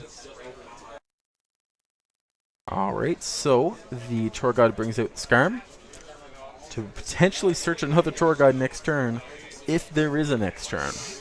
Blake could very well end this right here, right now, if he makes the correct play. Alright, so he does overlay the Skarm and the Tour Guide. Are we going to see the Dante?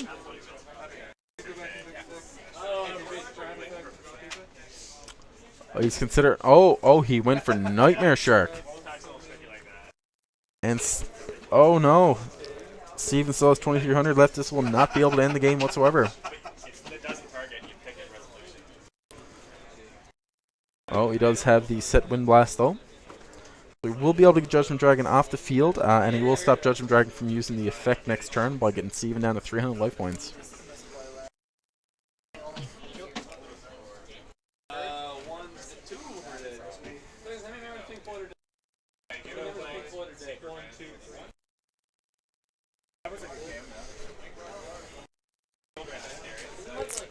Alright, a little bit of an odd choice from Blake there, but there's a little bit of logic behind it. He does not want that Judgment Dragon effect to resolve next turn. Could have played a little bit more aggressively and perhaps ended the game there and then.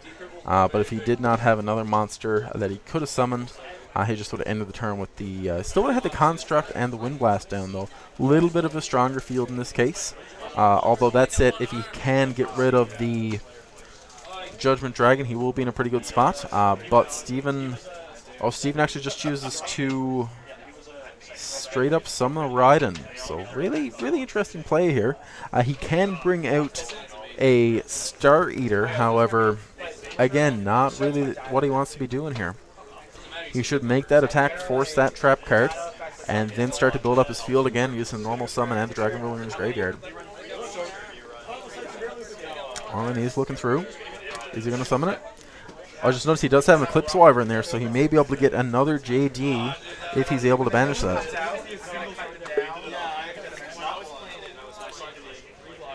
Oh, and no. No, he cannot. He only has one dragon in his graveyard besides Tempest.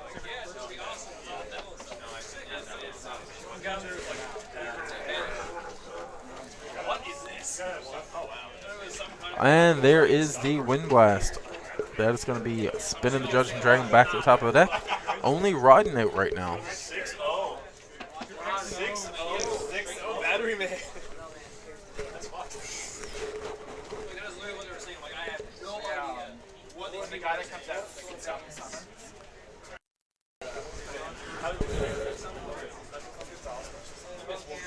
Because they're all of them are all. All right, so question here now is Blake going to be able to end this on the next turn?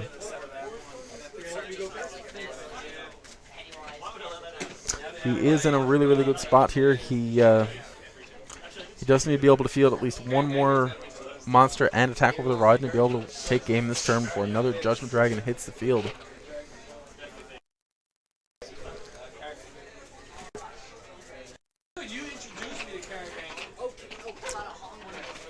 Yeah, Blake's still at 6,900, so still in a really good spot. Lots of card advantage. Pretty much has the game sealed at this point. Just needs to play it out. Oh, and his Rainbow Karibo is banished. The Kariban is damaged. Are we going to see it? And there is the clutch BLS for game. Nothing that Steven's going to be able to do at this point. Even followed up with a tour guide just to add insult to injury. And once this is played out, that is definitely going to be game right here, right now. BLS can just attack over the ride and attack again for game. Banish ride and attack with the other monsters. So many other options here. Great, because you get like a 1 for 3. Yeah, but in general, like you get a 1 for 4 or 1 for 3 half the time. Yeah, so we do have the I pay 1 for 3. Okay, no problem. the Seer, which should be in defense actually, but not really going to matter much at this point as Blake makes his push. Attacks with the Blacklist Soldier. Steven thinking about something there.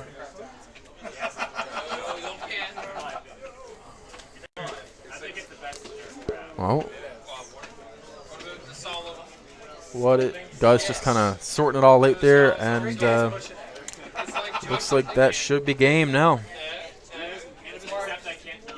Does he have? Yeah, he does have a Necroguard in the left, but it is not going to stop the rest of the monsters from sealing game 1 for Blake now. Yeah, definitely a couple of dangerous plays from Steven, but in the end, Blake did just overwhelm him with not only the slightly stronger deck, but also, you know, that methodical play of getting ahead and staying ahead. All right, so while the players decide, we are going to be actually getting the guest commentator in here in just a few minutes, so you guys stay tuned, and we will be back with you shortly.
All right, guys. So we are back for Game 2 of our Round 5 feature match between Blake Coleman and Stephen Kennedy. I'm actually joined now by one of our judges who's taken a short break from taking care of all the fun ruling disputes, pairings, and all that jazz from floor. Say hello to Alex Flynn. Hi, how's it going? All right, Alex. So you missed it on Game 1. Game 1 was actually pretty interesting. Blake got ahead, stayed ahead. Did take a little while. Couple of very conservative plays, not making the pushes as early as what you'd expect, but did actually come out on top. Took out spun JD, I believe, 3 times back to the top of the deck. Really? Prevented from going off any more than once. So now we're going to be going into Game 2 with 1-0 for Blake. You know what Blake's record is currently going in? I believe at this point, we are at round 5. I believe Blake is 3-2 at this point, so if he wins this, he may have a chance to top. Yeah, he might actually also be the only Shadal deck here topping. It may be, yeah. Most of these Shadal players actually not having great luck today. A couple of them did get knocked a little bit earlier, and we did see Lee with his Lightsworn variant not doing too well earlier as well. So yeah, we do look like we have the Lila attacked into the Scarm. Yeah. Yeah, always got to be careful when you're playing against Burning Abyss. You got to remember they do have really strong defense monsters at their disposal. Yeah. This is true. All right, plays back over to Blake, so he does have... Looks like he got mostly Shadal cards in his hand, actually, so can't really summon those without getting rid of his Scarm. Actually, really interesting what we've seen last game. Winda just stuck around the whole time, dominated the game. Really? And looks like we're going to be seeing that again, actually. Got the Squamata and the Falco going to the graveyard. There is the Winda. Yeah. Well, it's definitely very good to get out a Winda against Burning Abyss. I mean, not Burning Abyss, against Lightstorm Rulers. For sure, they do have to do more than one summon, and also pretty much shuts down their Lumina plays as well. Yep. And the particular 2 Shadals that he did use Squamata to send Beast, and he's going to be able to summon Falco out to the field. That is his special summon for the turn, though. So he's not going to be able to play overly aggressively, but so from what we've seen, Blake is not too aggressive a player. Nope. Yeah, so as I mentioned, we both played against Blake millions and millions of times before. Very, very meticulous, very methodical. I know. Yeah. Does not really misplay because of that same reason. Games go a little bit long sometimes, but really, really good matches. Some of the best matches I actually had were against Blake himself. Have not played Steven a whole lot, though. How about you, Alex? Not really, no. I think once or twice, maybe. No, but I don't really remember the match. Yeah, Steve, one of the newer players to the community there has not been attending for quite a year yet, which is still considered pretty new. We got some guys who have been playing since way back in the day, like mid 2000s, and some people have been playing just ever since day one. So it looks like he does grab the Torguard, Scarm in the end phase. Looks like he didn't actually attack over the Lila. Huh. Pretty interesting. He must be afraid of hitting that. Honest, maybe? Yeah, the honest is... It's always there. It's never there, but it's always there. And Lila's going to be attempting to take at the back row, but Shadow Games is there, so he's going to be able to chain that and not lose a card. Why I normally don't find Lila that good against Shadals, because almost all the traps chain. Maybe Vandy's. They do run a lot of chainable cards, and especially against this build as well, which is running the Burning Abyss half. The Burning Abyss, and fun thing I actually found out last round, it's actually not running the Artifact Engine anymore in this, so we did have the original deck name incorrect. Do apologize for that. 50 card Shadal Abyss minus my artifacts. The actual deck is actually going to be 50 card Shabis, no artifacts in there this time. Although we did see a lot of Rainbow Karibos and Kuriben this last game, so really. So 50 card Rainbow Shabis. Really, what we're going to be calling that today is 50 card Curry Shabis. We have now witnessed the birth of a new build here today at the Avalon Championship. Yeah. Looks like Blake is really building up his field there now. Steven, again, with only the Lila in defense, may not have gotten a great hand. That's the thing about Lightsworn Rulers. When you brick hard. That's true. I'm not sure why he showed us this Necro Gardener. No, looks like just confirming it to Blake there. Okay. But he pointed it up to the camera. Did he? That was kind of weird. That. I guess he does have an attachment to the Necro Garden. Possibly. Yeah. Good card. Good card. Yeah. Stopped OTK. Shadals are pretty good at doing that now. Especially now with El Shadal Fusion. Blake not running that today. Not even one copy? No, I was surprised as well. Definitely a really, really good card. That's kind of what still makes him dangerous. That El Shadal Fusion able to turn a regular aggressive move in the game at any time. So looks like Steven's going to be summoning a Garoth. Potentially going to be tacking over that Falco. And may be able to plus off of Garoth in the end phase if it lives that long. I assumed he did Xyz in order to get rid of Winda. That's another option as well. He could have went into a Castle. And looks like Blake actually has the different dimension ground. So anything that Emails will be banished. it is going to be banished. That's really, really nasty for Steven here. So today, Garoth will not get the draw effect too, even if he mills the Blake Lightsworn. actually getting up. Looks like he may actually be doing a judge call here. Yeah, we do have a judge heading into the room. Probably just a question of whether or not the cards still get sent, which they do in this case. They do still get banished. One of those wonderful little, It's probably with Garoth too, because it says you draw a card whenever you mill a Lightsworn. Yes. But does the mill have to hit the graveyard? I believe it does. I'm not sure the most up-to-date card text on it, but I believe it does need to actually go to the graveyard for Garoth's effect to trigger.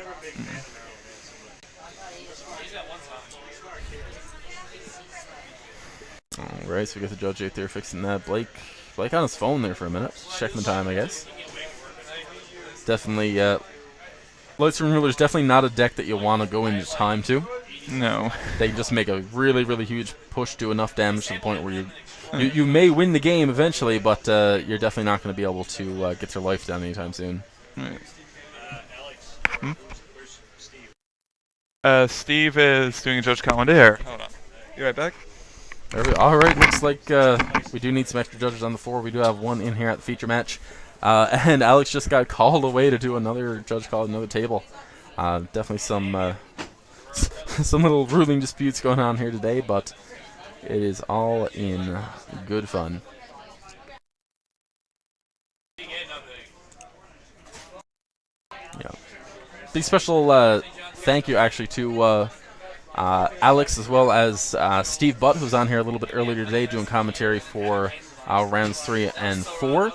Big thank to you guys. I know Alex, especially, fairly new judge, doing really, really good at his first big event here.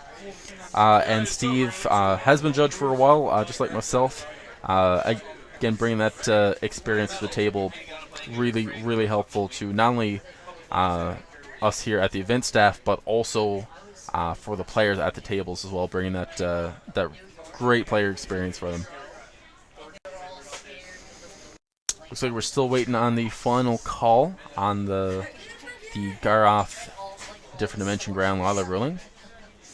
Hopefully we'll have that back up and running here pretty soon. But and that will also result in a time extension for these two players as well if they do happen to go to time.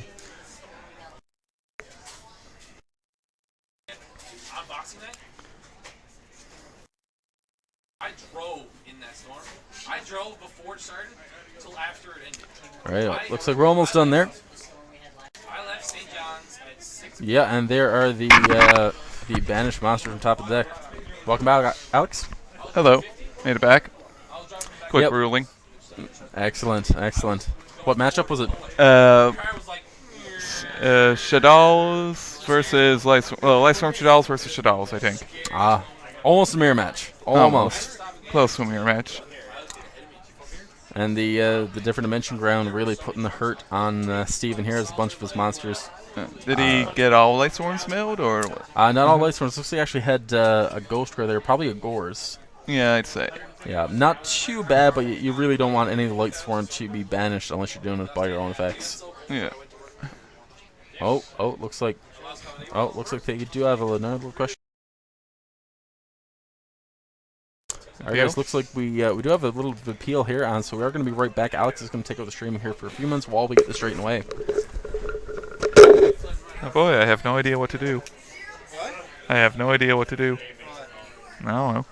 Anyway, so Dave has gone to appeal the ruling, or there was an appeal, and Dave has gone to see what happens after You this. mentioned different dimension ground. Is it end of the turn or is it till the end phase? It's at the end phase. No, different dimension ground was activated at the end So the way phase. it works is he can pass priority. Yeah. And John's got to help with the ruling now.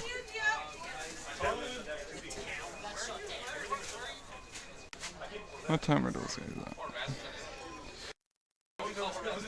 at? Alright. So if they continue this like this, they'll probably go to time very soon.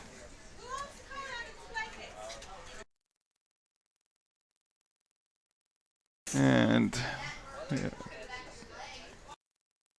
I believe at the moment we have about 3 or 4 people in there trying to figure this out.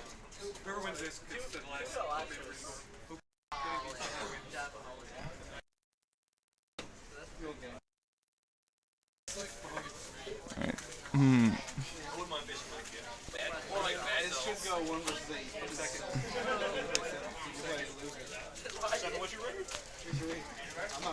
You can't beat him.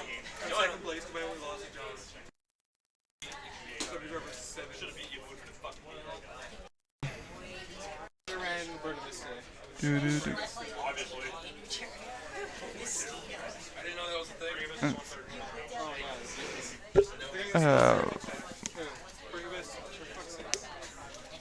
Like, should all support in next challenges characters? You don't have a hand that even you should. I think they've come to a decision. I think they're getting another. By the looks of people over to my left. Quite a hefty card combo right there. Okay, so they've resolved the issue. Blake flips beasts in order to draw 2, discard 1.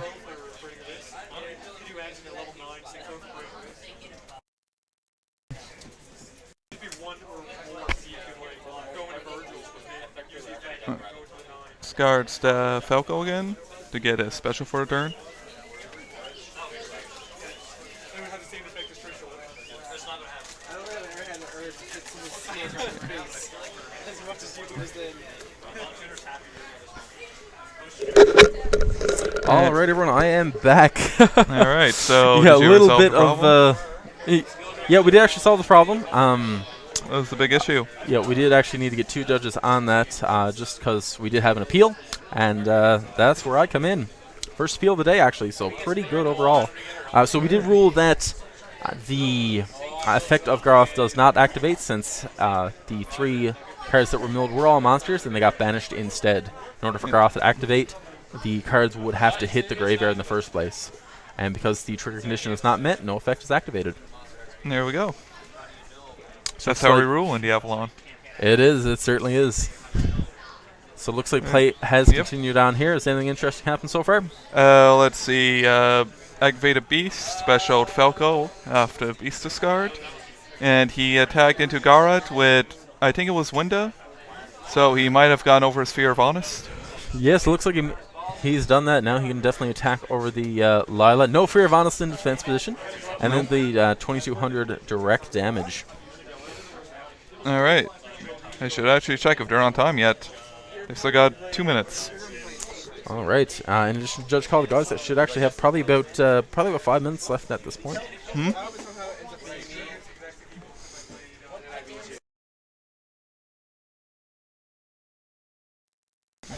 All right, they are still on round 2. Looks like Blake is doing really, really well once again. Has Steven down to 5150. Does have quite a bit of a big field. Appears to have 1, 2, 3, 4, 5, 6, 7, 8 cards. To Steven's either 5 or 6 there, so not too far ahead, but far enough that he's able to stay aggressive. And there's the Needlebug Nest. Blake did not have good luck with this last game. Maybe he'll get a little bit better now. He did get a graph, but that's That's And about it. whenever Graf summons will be automatically destroyed, won't it? I will, assuming he has a special summon already this turn. Oh yeah, he has. He special Falco. Oh, yeah, okay, so you can't special at all from that. Yeah. Oh. Should No, I don't. No, wait, no. This is he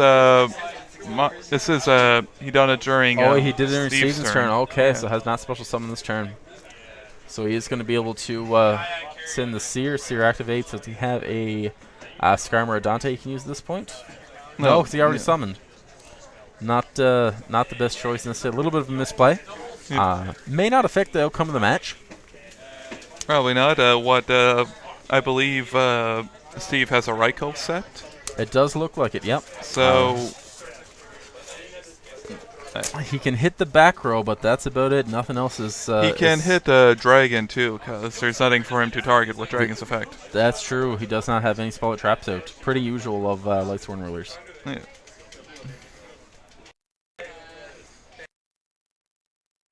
But other than that, he'd.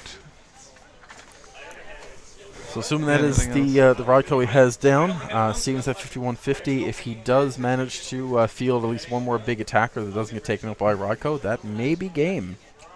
Falco? Alright, so he's going to flip the Falco. No, he can't because he. Oh, he can flip Falco, but he can't Yeah. special. No.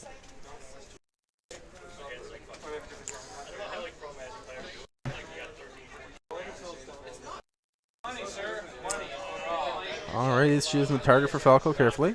Alright. Does one of us have to go in and tell him that?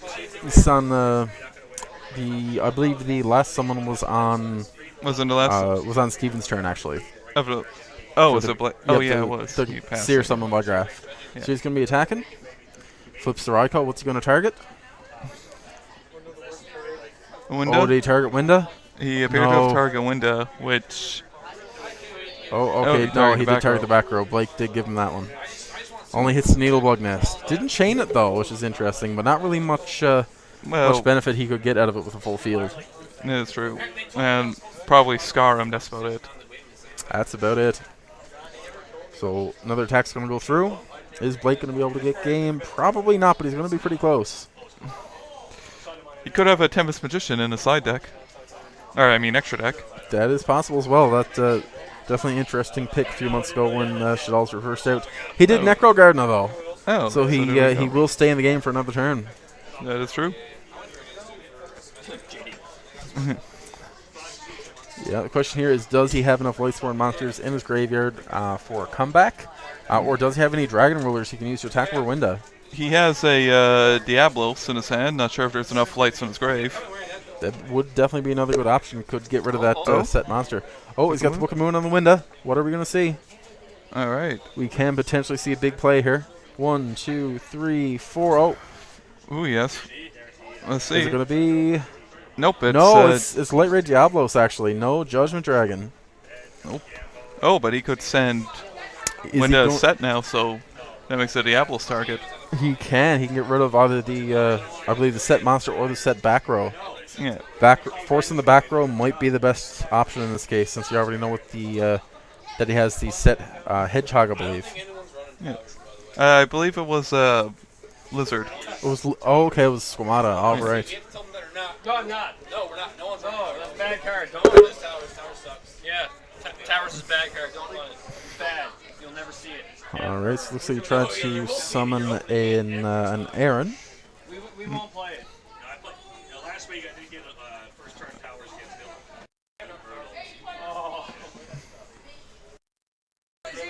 So Winda has been sent to the grave by Summoner. No, he gets shuffled back in the deck by Aaron. Alright. Yeah, not as great of a push as what Steven would have needed to really take his momentum back, but enough to recover a little bit of card economy by putting Blake behind a few cards. That's true. No, it does seem like he doesn't have any dragons in his grave or hand, too. Yep, definitely being limited, although he may be able to mill something off of Aaron, but Blake does respond with the Wind Blast, discarding Graf. Turn Diablos back to hand, or top of deck. Scar him pops himself. And Yep, there's the Scarm. Going to be able to search in the end phase.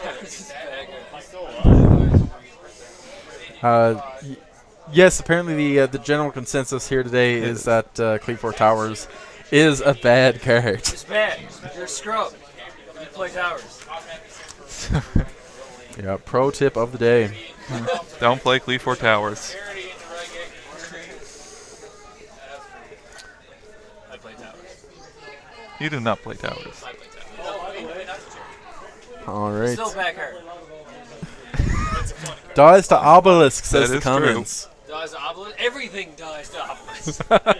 Zombie, Except Moral Attack. He does not, because Moral Attack doesn't care. but Zombie Stein does not die to Obelisk. What? Zombie Stein, number 22. No, Zombie Sign does not die to Obelisk. Spirit Reaper does not die to Obelisk. Arcana Force of the Fool does not die to Obelisk. There are some things that do not die to Obelisk, apparently. So Blake getting a bit of a huge field on the go here. Yep. Yeah, it does have the 3 Shadals, the Burning Abyss. Unless there's a Battle Fader somewhere. Ooh, there could be a Gorz. All right, what? Oh, and there's the there's the Goyo Guardian. Are going to see another overlay here now. And he attacks all of them at one time. Apparently no, and there's the GG. That is game over. Blake wins round 5, 2-0.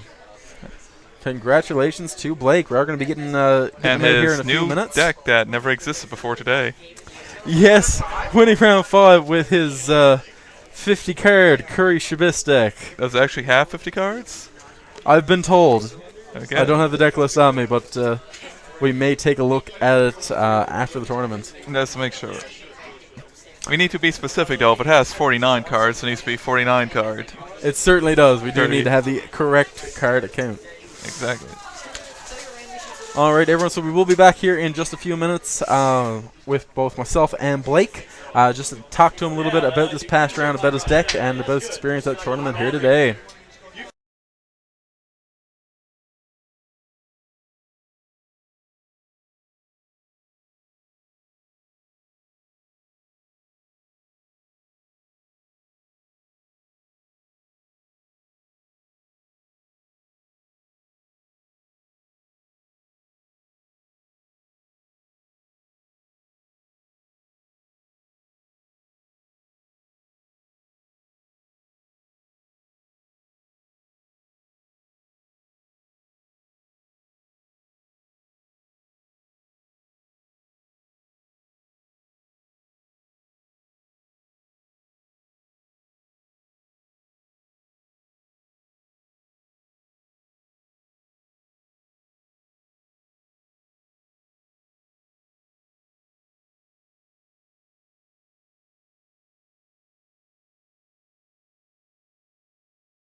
All right, guys, we're back, and I'm here with Blake, who just finished up his round 6 match with the deck we've been calling the 50-card Curry Shabis.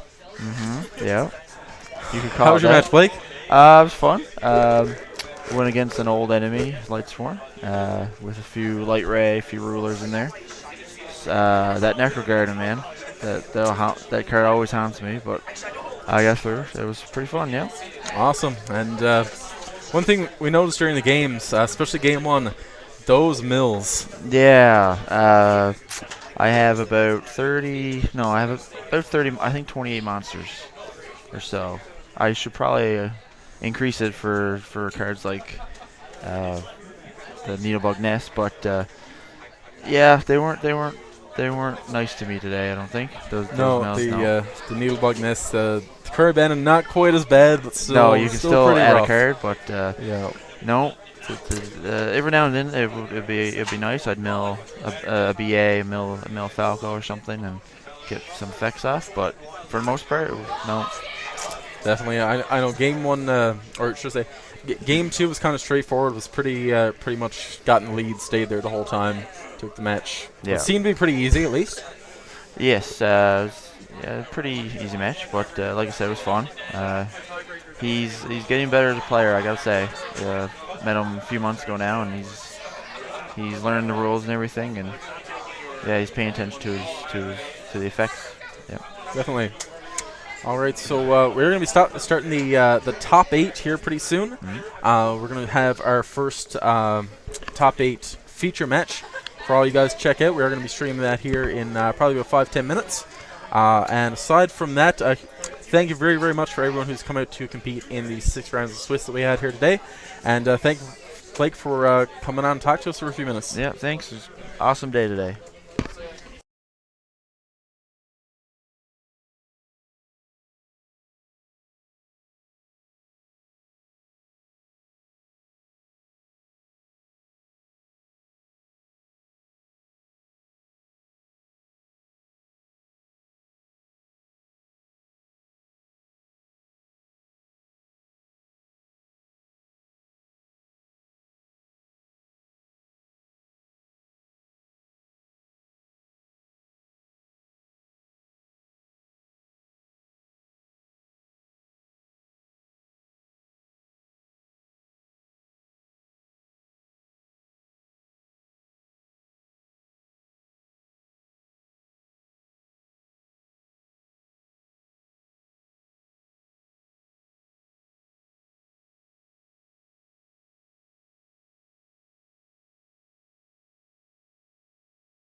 All right, we are back, and this is our first of top 8. Now, Single elimination? it is single elimination. All right. All right, so Are they on the wrong side? no, wait. you they're on never the right changed anything. sides. Yeah. Just hopefully we can. Oh God, how do you spell this? I'm gonna butcher this so bad. I don't know. Stella. All right. You should put burn at the end too, because that's what it is. It's mostly a burn deck.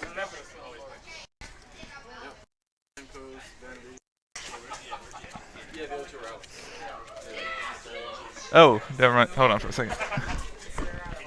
My ankles, please. Thank you. I think that's how he borrowed for me. All right. So this is our first round of top 8. We have Cleforts versus Stutala Knights. I believe it's their first actual feature match as Cleforts today. This is the first Clefort feature, top 8. It's not. Apparently, it's already over. Yeah. Yeah, that's how good Cleforts are now. No, it's for Stellas. Oh, Apparently, they got wrecked so hard. it was over before it even began. All right, so we have our normal shoveling beforehand. Yep. Now, these guys actually face each other in Swiss. Did they? Yeah, they actually face each other in Swiss. In Swiss, John came out on top because of a nasty. I thought Miles won. Nope. Well, John did. He summoned Vanity's. No, that was different. I don't know if they face in Swiss. Oh, so Oh. No. No, that was Jeremy, right? yeah, Right. John played Darrow, the other Cleefort player. Yes. No, not John. Well, they No, both played. They both played Darrow, but doesn't Miles matter. played- They're playing here now. So we're gonna see who's gonna win. We're gonna have the big flying robots in the sky versus some dudes on the ground that like to summon things. They're even higher in the sky. They're Stellar Knights, Steve, What? because they're in space. So they're higher in the sky. You saying these things can't go to space? I don't know. Can Cleeforts go to space? Let's see why not. Are any of them on space in their artwork? Based on like Judaism. I Anyways, where were we? All right, so I'm not sure who's actually going first. assume No, we they're have Satell Knights going first.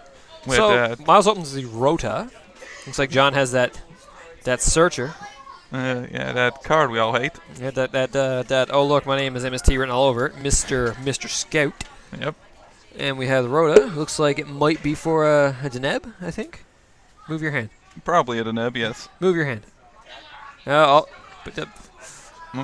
I don't see why it wouldn't be a neb. Yep, it's a neb. There's Deneb. All right, sick.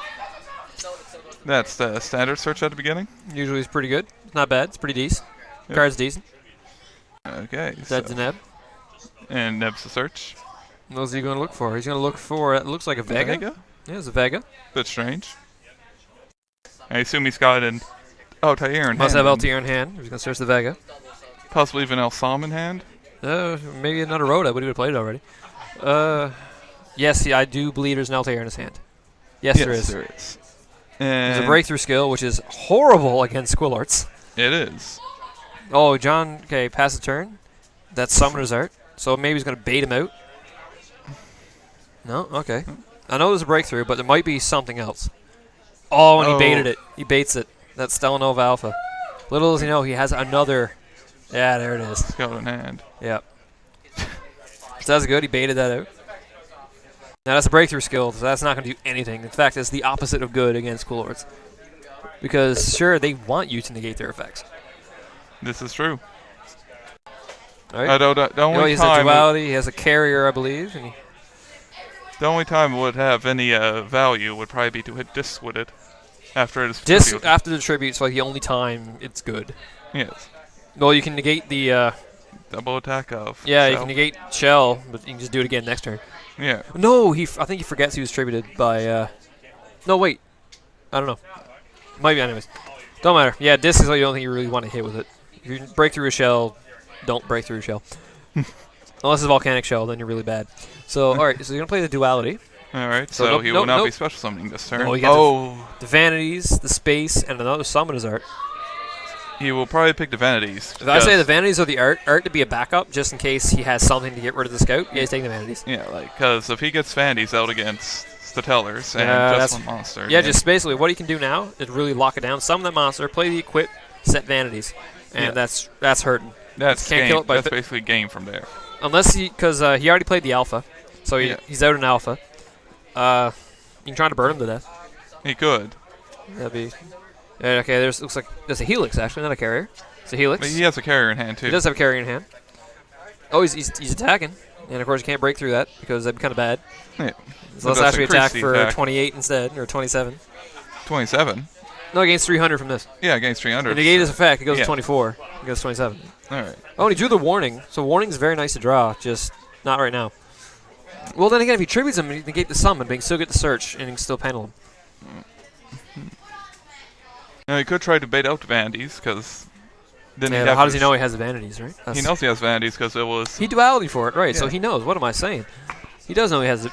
Okay, so he's playing the Vega. John's like, you're actually playing Vega? No.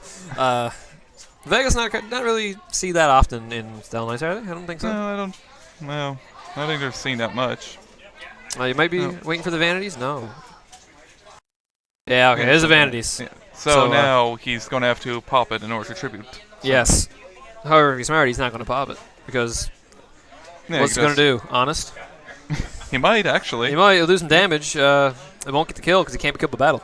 Yeah, but oh, it is true. So All right, and of course, Vanities won't destroy it if he sends his Miles sends Honest to the grave.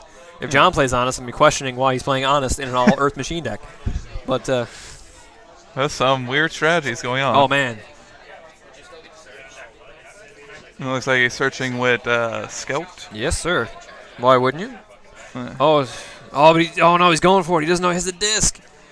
Oh no. No, Wait. not by disc. I mean solemn. How did I mix up disc? He's searching disc. That's not disc at all. That's shell. What am I talking about? He searches Well- shell. He's probably playing to pop whatever. Well, he's going to tribute. Okay, there's the tribute for shell, and there's the warning. So he goes to grave. Vanities goes. However, he does get the search off the. Off to Carrier pops the remaining back row, which is the breakthrough skill, which is kind of useless at the moment anyway. But he does get the search off the equip spell, and he does have the tool. So therefore, depending on what he searches for, he could make the scales and actually pendulum summon. Vega's part of the big three? Nah, you don't play Vega. Vega's crap. Yeah. No, I'm just kidding. Let me see. So he's gonna search out. Looks like a carrier. That is a carrier. So now that's a scale of 1, so he can actually finish the scales. But what can he bring out? In this Well, he bring scale? out the carrier. There's a carrier. Anything else? Yeah, that's what he's bringing out, the carrier. All right. And the Helix. From hand. However, now Miles is kind of down, but he does have that the Altair, I believe. He does. So Yeah, he does have the Altair. He has all monsters. in his hand. So, ooh, do you know what we have? What John has face down? Oh, another monster. All right, so he summons the Altair. John does have a wire tap down.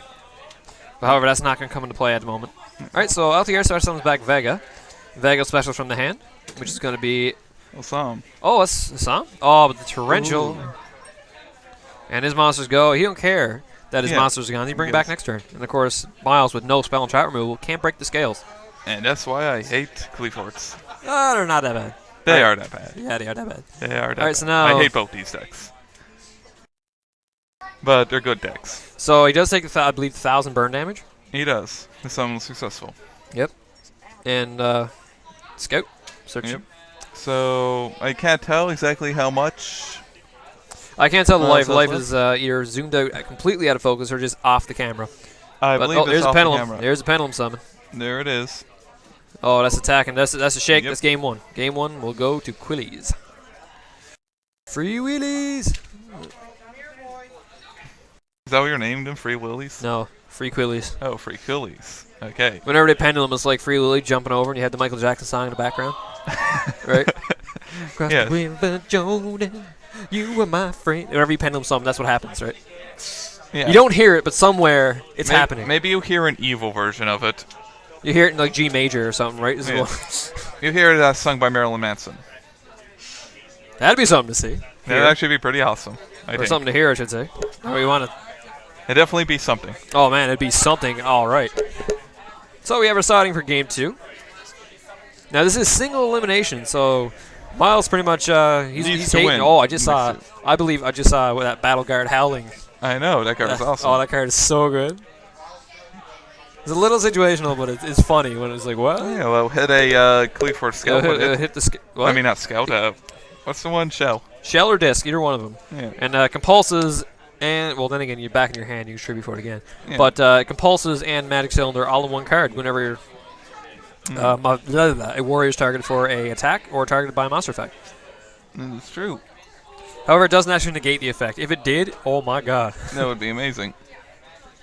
It'd probably be secret and worth probably $500 too. It wouldn't worth $500. Well, fine, 50 maybe.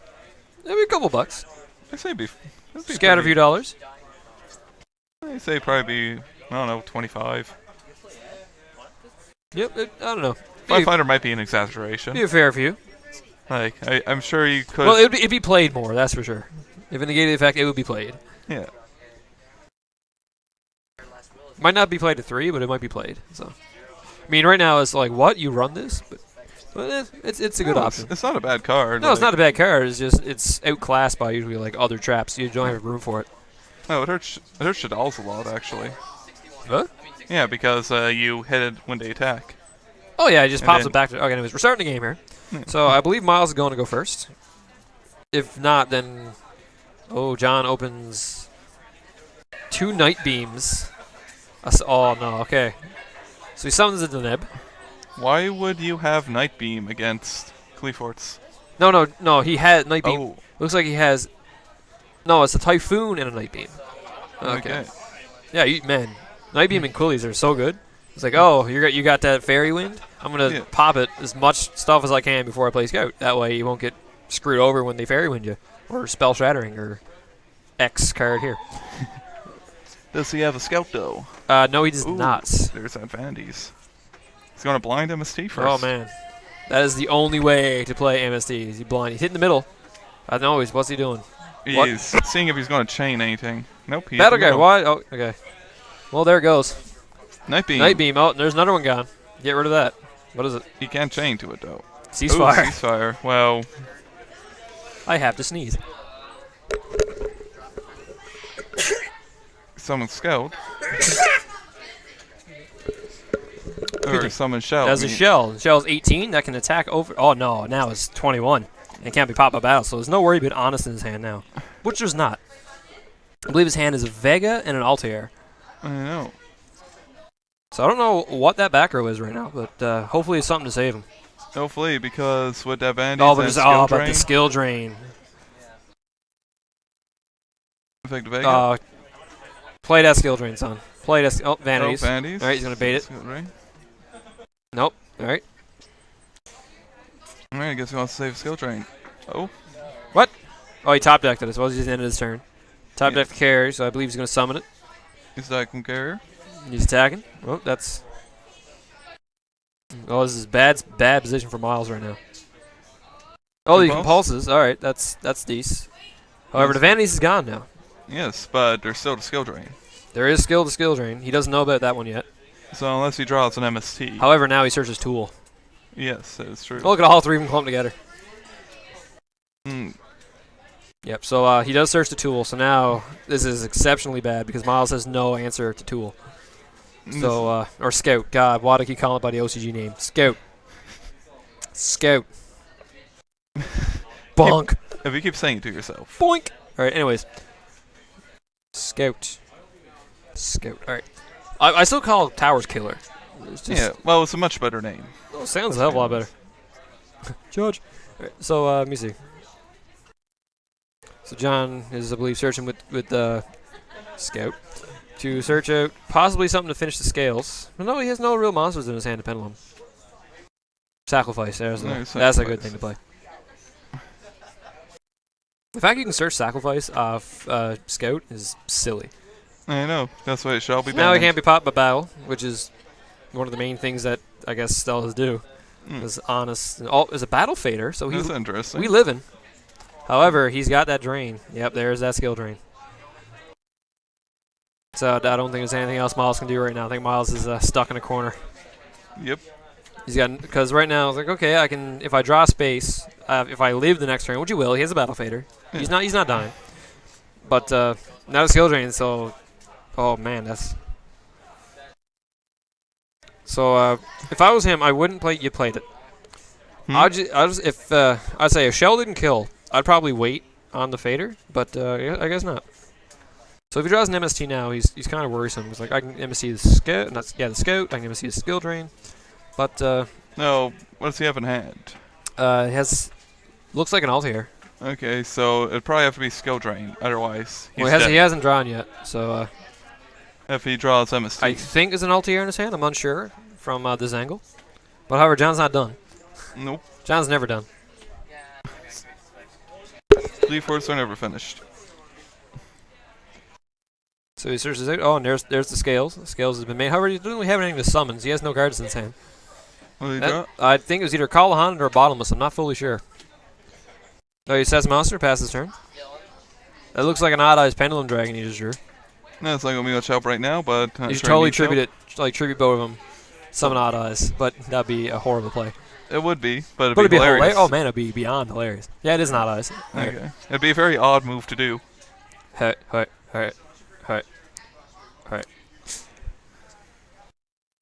Oh, he's paying for scout. Yep. So this could seal the books. I'm not sure what his face down is. Miles. Miles's? No, I have no idea. We'll have to be surprised. I don't know. But if it was something useful, he probably would have played it by now. Oh, he just played it now. Oh, he just said it, didn't Yeah. he? Might be That's what he an drew. alpha, maybe? Was his final top deck. Oh, right. possibly. Jeez, what I'm saying is either Callahan or Bottomless. Oh, if it was an alpha, he might have summoned his Yeah, he would have summoned it, but then he would have ran it over because this thing has now 3,100, I think. No, it's only 28 because I think Sacrifice is on the... However, we have... Oh, man. Yep, so he's going to return something to hand. No, he's going to always return the Set Monster back to his hand.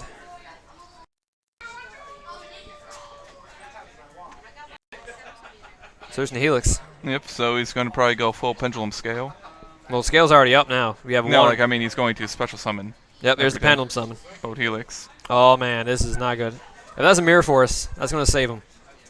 That's... No, If only- Faders. Is it? What is it? What do we got? Mirror Force? Oh, Call the Haunted. Wiretap, that's the oh, game. Yep, that's game. There's the handshake. There's the handshake, and that is the game. Quillies advance Boo. to the top 4. Should I be impartial, or... Why should you be impartial? What are you talking about? It's called being biased is what you're trying to do. Yeah, what's wrong with being biased? Don't Have be it- biased, man. It's not very Yeah. nice. Fine, I'll give Cleaforce benefit of the doubt. Benefit of the doubt. Yeah. Yeah, they're terrible. Deck's bad. Don't know why people play it. It's not bad, the problem is that it's too good. Oh, man. So let's see what they decided. All right, looks like the MST, the faders, system downs. System downs are okay. Oh, the Flying Sea. Oh, that would cripple him. Completely. Flying Sea just shuts the deck down. I don't know what that was, but it was face down. Oh, he sided out a bunch of stuff. No, but Sided out the Book of Moon. no, that makes sense. Well, when they're flip summon, they'll get another effect off, so that does make sense. I don't know why he's slide out a skill drain, though. I guess because it's a burn variety of the deck. Yeah, maybe so. Don't want to lose a life, but he already had 2, and it seemed to work, so he managed to draw it.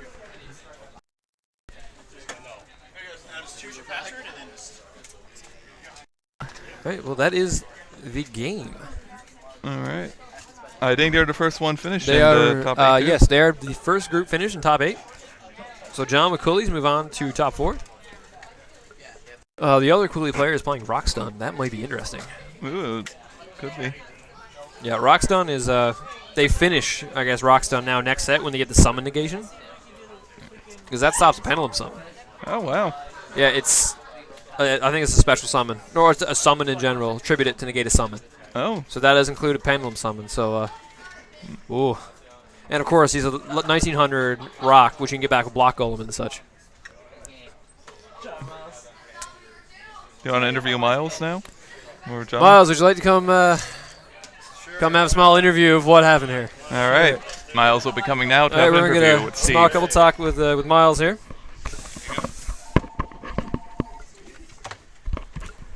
Hello, Welcome, Miles. So we just witnessed your game versus good old Quillies. Yeah. And what do you got to say? Brick hands. Brick hands. I got to show you what I named your deck. We got Satella. Satella Knights. Yeah, but yeah, that was pretty rough. I saw game one, you had all monsters, and you had no outs to like any of his traps, none to his Nothing. No his alphas. scales. Well, you did have an alpha, but I noticed he baited the alpha with the Summoners Art. He had the second one. Yeah, I noticed he kind of hoping he wouldn't have a scout, but No, he had another scout. That's rough. I was gonna wait for him to activate scout, but once again he still had another one, so Yeah, so it didn't matter. it really didn't matter. Yeah, And that's pretty tough. the card I drew off it was garbage too. So It's brutal. Yeah, I noticed you run.